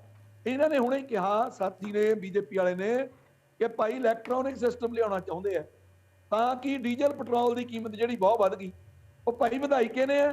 ਟੈਕਸ ਤੁਸੀਂ ਪਾਇਆ ਹੋਇਆ, ਉਹਦੇ ਤੇ ਬੋਝ ਤੁਸੀਂ ਟੈਕਸ ਘਟਾ ਦਿਓ, ਡੀਜ਼ਲ ਪੈਟਰੋਲ ਦੀ ਕੀਮਤ ਘਟ ਜਾਣੀ ਹੈ ਤੇ ਲੋਕਾਂ ਨੂੰ ਸਗੋਂ ਹੋਰ ਉਹ ਜਿਹੜੇ ਪਹਿਲੇ ਸੰਦ ਡੀਜ਼ਲ ਪੈਟਰੋਲ ਵਾਲੇ ਛੱਡ ਕੇ ਇਲੈਕਟ੍ਰੋਨਿਕ ਖਰੀਦੋ। ਕੇਬਲ ਤੇ ਕੇਬਲ ਜਿਹੜੀਆਂ ਕੰਪਨੀਆਂ ਵੱਡੀਆਂ ਉਹਨਾਂ ਨੂੰ ਫਾਇਦਾ ਦੇਣਾ, ਉਹਨਾਂ ਨੇ ਇਲੈਕਟ੍ਰੋਨਿਕ ਜਿਹੜੇ ਆ ਉਹ ਤਿਆਰ ਕਰਕੇ ਦੇਣੇ ਵਾਹੀਕਲ, ਉਹਨਾਂ ਦੇ ਘਰ ਭਰਨੇ ਆ। ਜਿਵੇਂ ਮੇਰੇ ਵੀਰ ਅਕਾਲੀ ਦਲ ਦੇ ਵੀਰ ਨੇ ਕਿਹਾ ਕਿ ਜਿਹੜਾ ਇਹ ਕਿਸਾਨ ਮਜ਼ਦੂਰ ਬਣਦਾ ਹੈ ਤੇ ਉਹਨਾਂ ਵਾਸਤੇ ਕੀ ਕਰ ਰਹੇ ਹੋ? ਉਹ ਕਿਹੜੀ ਤੁਸੀਂ ਉਹਨਾਂ ਦੀ ਜੇਬ ਚੋਂ ਪੈਸੇ ਕੱਢ ਕੇ ਉਹਨਾਂ ਨੂੰ ਇਲੈਕਟ੍ਰੋਨਿਕ ਦੇਵੋਗੇ ਸਾਰੇ ਵਾਹੀਕਲ? ਸੋ ਇਸ ਕਰਕੇ ਜੇ ਟੈਕਸ ਹੁਣ ਕੀ ਕਰਨਗੇ ਇਹ? ਫਿਰ ਕਹਿਣਗੇ ਵੀ ਉਹ ਜਿਹੜਾ ਇਲੈਕਟ੍ਰੋਨਿਕ ਲੈ ਆਉਣਗੇ ਸਿਸਟਮ ਮੈਦਾਨ ਦੇ ਵਿੱਚ, ਫਿਰ ਉਹ ਤੇ ਟੈਕਸ ਵਧਾ ਦੇਣਗੇ। ਇਹ ਤਾਂ ਦੇਖੋ ਸਿੱਧੀ ਗੱਲ ਹੈ, ਜਿੰਨਾ ਚਿਰ ਸਰਕਾਰ ਸੰਜੀਦਗੀ ਨਾਲ ਨਹੀਂ ਸੋਚਦੀ ਕਿ ਆਮ ਲੋਕਾਂ ਨੂੰ ਕਿਵੇਂ ਫਾਇਦਾ ਦੇਣਾ, ਕਿਵੇਂ ਰਾਹਤ ਦੇਣੀ ਹੈ, ਉਹਨਾਂ ਚਿਰ ਇਹ ਗੱਲ ਨਹੀਂ ਬਣਨੀ। ਇਹ ਕੇਵਲ ਸਰਕਾਰ ਜਿਹੜੀ ਆ ਵੱਡੀਆਂ ਕੰਪਨੀਆਂ ਦੀ, ਵੱਡੇ ਵਪਾਰੀਆਂ ਦੀ, ਉਹਨਾਂ ਦੇ ਫਾਇਦੇ ਵਾਸਤੇ ਹੀ ਸਾਰਾ ਕੁਝ ਇਹ ਜੋ ਕੁਝ ਚੱਲ ਰਿਹਾ, ਉਸ ਘੇਰੇ 'ਚ ਹੀ ਇਹ ਸਾਰਾ ਕੁਝ ਚੱਲੀ ਜਾਂਦਾ। ਉਹ ਵਰਲਡ ਜਿਹੜੀ ਹੈਗੀ ਆ ਟ੍ਰੇਡ ਆਰਗੇਨਾਈਜੇਸ਼ਨ, ਉਹਦੇ ਦਬਾਅ ਹੇਠ ਹੀ ਚੱਲ ਰਿਹਾ ਅੱਜ ਵੀ ਕੰਮ। ਇਹ WTO ਦੇ ਦਬਾਅ ਹੇਠ ਹੀ ਹੈ ਸਾਰਾ ਸਿਸਟਮ, ਇਹ ਬਜਟ ਵੀ ਉਹਦੇ ਦਬਾਅ ਹੇਠ ਹੀ ਹੈ। ਇਹ ਕਲੀਅਰ ਕੱਟ ਹੈ ਜਿਹੜਾ ਲੌਂਗ ਟਰਮ ਕਰੀ ਜਾਂਦੇ ਆ, ਹੋਰ ਕੁਝ ਨਹੀਂ। ਤੁਰੰਤ ਫਾਇਦਾ ਦੇਣ ਦੀ ਗੱਲ ਕਰੋ ਵੀ ਤੁਸੀਂ ਹੁਣ ਕੀ ਦੇ ਰਹੇ ਹੋ ਆਮ ਵਰਗ ਨੂੰ? ਲੋਕ ਤਾਂ ਮਹਿੰਗਾਈ ਨਾਲ ਮਰ ਰਹੇ ਨੇ ਤੇ ਕਿਸਾਨ ਖੇਤ 'ਚ ਮਰ ਰਿਹਾ ਫਾਹੇ ਲੈ ਕੇ, ਮਜ਼ਦੂਰ ਮਰ ਰਿਹਾ। ਹੁਣ ਕੀ ਦਿੱਤਾ ਤੁਸੀਂ? ਗੱਲ ਤਾਂ ਇੱਥੇ ਹੋਣੀ ਚਾਹੀਦੀ ਵੀ ਅੱਜ ਕੀ ਦਿੱਤਾ, ਅੱਜ ਕੀ ਦੇ ਰਹੇ ਹੋ? ਤੁਹਾਡੀ ਟਰਮ ਜਦ ਤੱਕ ਆ ਉਦ ਤੱਕ ਕੀ ਦੇ ਰਹੇ ਹੋ? ਇਹਦਾ ਮਤਲਬ ਤੁਸੀਂ ਕਹਿੰਦੇ ਹੋ ਵੀ 25 ਸਾਲ ਦਾ ਅਸੀਂ ਬਜਟ ਦੇਤਾ, 25 ਸਾਲ ਸਾਡੇ ਲੋਕ ਸਾਡੇ ਮੂੰਹਾਂ ਨੂੰ ਵੇਖੀ ਜਾਣ, ਸਾਨੂੰ ਹੀ ਮੁੜ ਕੇ ਸੱਤਾ ਤੇ ਬਿਠਾਈ ਜਾਣ, ਅਸੀਂ ਦੇਸ਼ ਨੂੰ ਵੇਚੀ ਜਾਈਏ। ਇੱਕ ਪਾਸੇ ਕਹਿੰਦੇ ਟ੍ਰੇਨਾਂ 400 ਵੱਧ ਦੇ ਦੇਣੀਆਂ, ਇੱਕ ਪਾਸੇ ਟ੍ਰੇਨਾਂ ਅਡਾਨੀ ਤੇ ਵਾਨੀ ਨੂੰ ਵੇਚੀ ਜਾਂਦੇ ਆ।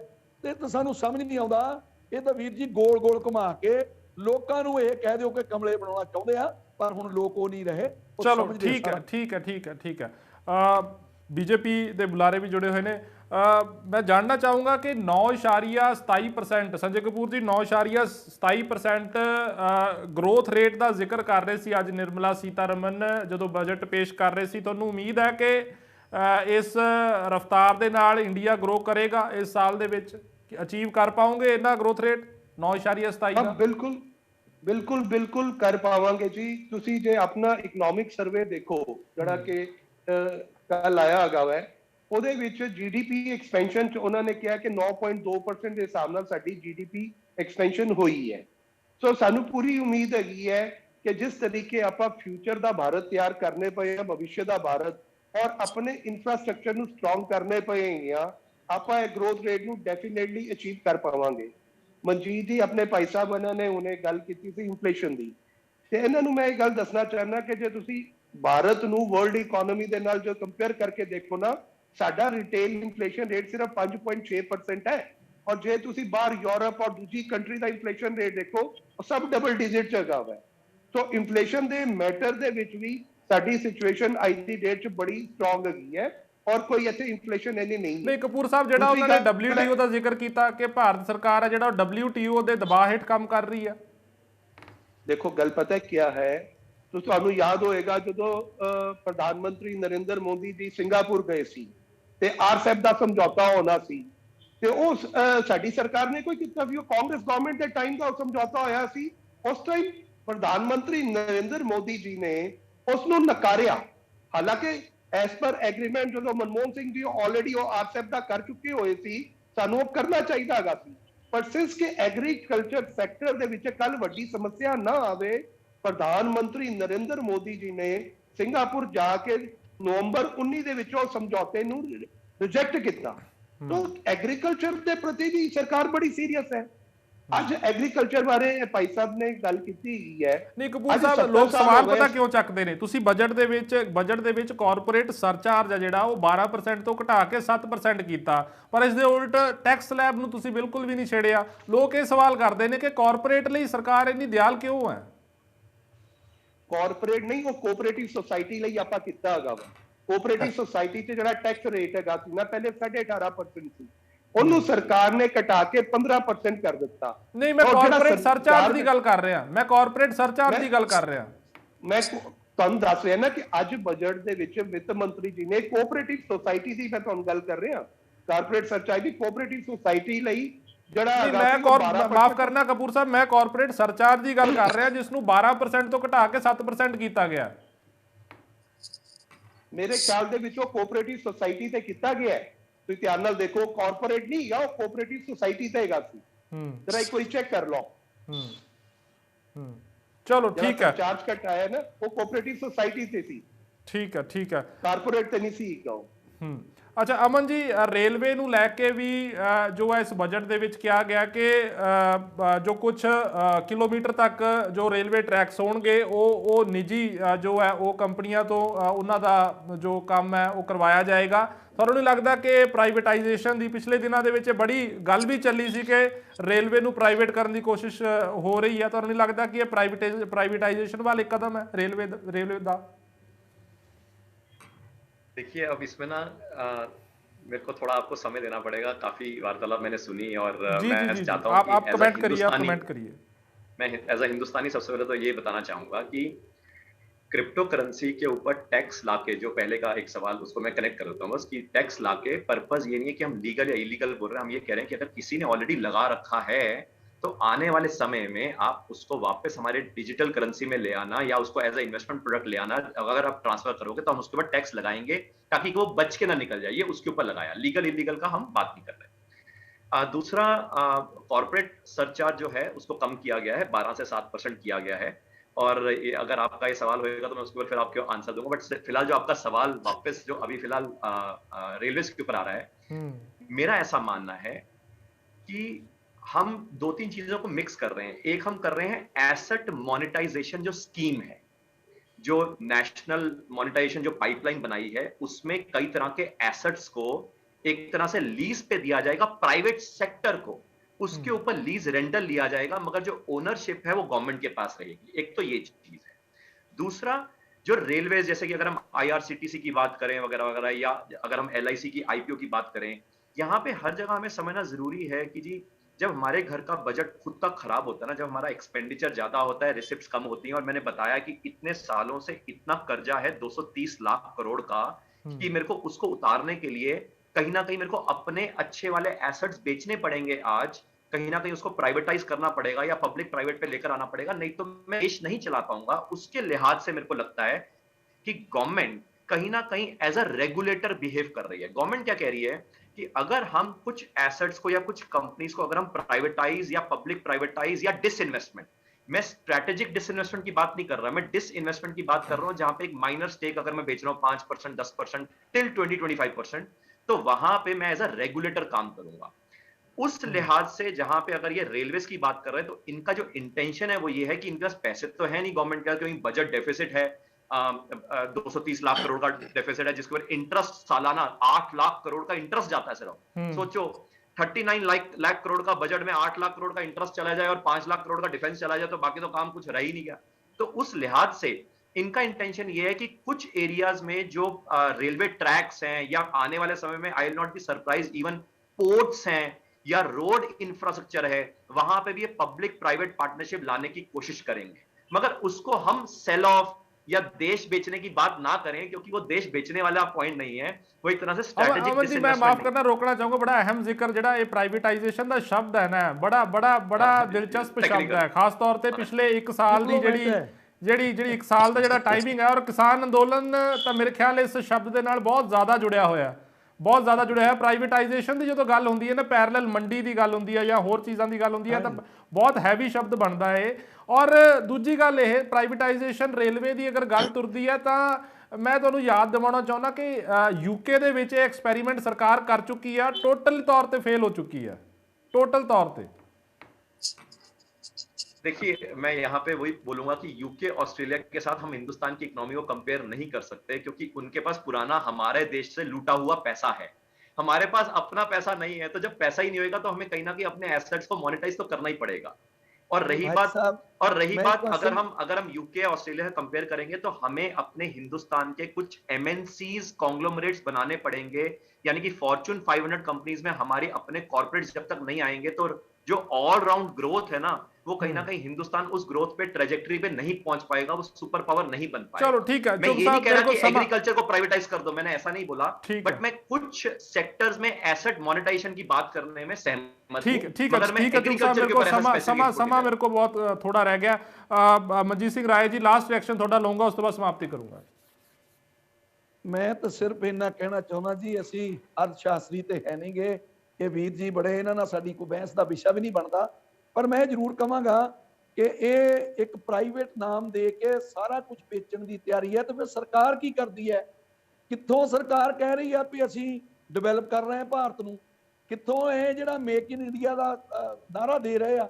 ਜੇ ਸਾਰਾ ਕੁਝ ਇਹ ਪ੍ਰਾਈਵੇਟ ਕਰਨਾ, ਆ ਇਸ਼ਾਰਾ ਸਿੱਧੇ ਦਾ ਸਿੱਧਾ ਸਾਡੇ ਅਰਥ ਸ਼ਾਸਤਰੀ ਵੀਰ ਜੀ ਦੇ ਗਏ ਨੇ ਕਿ ਆਉਣ ਵਾਲੇ ਸਮੇਂ 'ਚ ਤੁਹਾਡੇ ਪੋਰਟ ਵੀ ਸਾਰਾ ਕੁਝ ਹੀ ਪ੍ਰਾਈਵੇਟ ਹੋਣ ਜਾ ਰਿਹਾ ਇੱਕ ਤਰ੍ਹਾਂ ਦਾ। ਇੱਕ ਇਹਨੂੰ ਜਿਹੜਾ ਦੂਸਰੇ ਦੇ ਹੱਥਾਂ 'ਚ ਦੇ ਦਿੱਤਾ ਤੇ ਇਹਨੂੰ ਵੇਚਣਾ ਜਾਂ ਪ੍ਰਾਈਵੇਟ ਕਰਨਾ, ये तो एक पॉलिसी है सरकार नहीं, उसमें फर्क है जी, प्राइवेटाइजेशन में और पब्लिक प्राइवेट में फर्क है जी। वीर जी और डिप्लोमेट मैं तो बहस नहीं कर सकता, तुसी खड़े हो, पर मैं जरूर कहांगा पर ये डिप्लोमेट शब्द है जी, ਇਹਨੂੰ ਆਪਾਂ ਐ ਘੁਮਾ ਕੇ, ਕਿਉਂਕਿ ਠੀਕ ਆ ਸਰਕਾਰ ਦੇ ਤੁਸੀਂ ਵਿਰੋਧ ਨਹੀਂ ਬੋਲ ਸਕਦੇ, ਅਸੀਂ ਤਾਂ ਬੋਲ ਸਕਦੇ ਆ, ਸਾਨੂੰ ਪਤਾ ਹੀ 1 साल बोल नहीं, ऐसा नहीं है, मैं ऐसा हिंदुस्तानी आपसे शेयर कर रहा हूं। चलो ठीक है राय साहब, ठीक है राय साहब, बहुत बहुत धन्यवाद, माफी चाहूंगा, मैं अगे कंटिन्यू नहीं कर सकता, समा समाप्त हो चलिया। मनजीत सिंह राय जी जुड़े भारतीय किसान यूनियन तो, कृष्णपाल जी जुड़े श्रोमणी अकाली दल तो, संजय कपूर जी भारतीय जनता पार्टी तो, और अमन चुग अर्थशास्त्री जुड़े। तमाम मेहमानों का बहुत बहुत धन्यवाद। सो गलबात कर रहे सी कि केंद्रीय बजट है जिहड़ा वो सरकार वालों अज पेश किया गया। खजाना मंत्री निर्मला सीतारमन उन्होंने संसद दे विच बजट नूं पेश किया और तमाम तरह दी जिहड़ियां चीज़ां ने वो सामने रखियां। हालांकि टैक्स स्लैब दे विच कोई बदलाव नहीं किया गया और आम आदमी किते ना किते इसे चीज़ नूं गिणदा है कि टैक्स स्लैब दे विच बदलाव क्यों नहीं किया गया। पर दूजे पासे सरकार ये दावा कर रही है कि 9.27% की जिहड़ी हैगी आ वो ग्रोथ रेट रहेगी। हालांकि एक प्रोजैक्शन है कि एक्सपैक्टेड है कि एक ग्रोथ रेट रह सकती है, वो हालात कंडीशनस तय करने की। दूजे पासे सरकार कह रही है कि किसानों ਲਈ भी ਜਿਹੜਾ ਉਹਨਾਂ ਨੇ ਕਾਫੀ ਅੱਛੇ ਸਕੀਮਸ ਲੈ ਕੇ ਆਈਆਂ ਨੇ। MSP ਦੇ ਲਈ ਇੱਕ ਖਾਸ ਤੌਰ ਤੇ ਬਕਾਇਦਾ ਤੌਰ ਫੰਡ ਰੱਖਿਆ ਹੈਗਾ, ਪਰ ਕਿਸਾਨ ਕਹਿ ਰਹੇ ਨੇ ਕਿ ਇਸ ਇੰਨੇ ਕੁ ਫੰਡ ਦੇ ਨਾਲ ਕੁਝ ਜ਼ਿਆਦਾ ਬਦਲਾਅ ਜਿਹੜੇ ਨੇ ਉਹ ਨਹੀਂ ਹੋਣ ਵਾਲੇ। ਹੀਰਿਆਂ ਦੇ ਉੱਪਰ ਖਾਸ ਤੌਰ ਤੇ ਜੋ ਦਬਾਅ ਦਿੱਤਾ ਹੈਗਾ सरकार ने, हीरियां की जिहड़ी इंपोर्ट ड्यूटी हैगी आ उन्होंने 7.5% तो घटा के 5% किया गया। पर लोग कह रहे हैं कि हीरे अमीर आदमी खरीदते हैं, आम लोग जो एक रिक्शा चलाता है, रेहड़ी फड़ी वाला है, उसनों इसका की लाहा होएगा, ये समझने वाली गल है।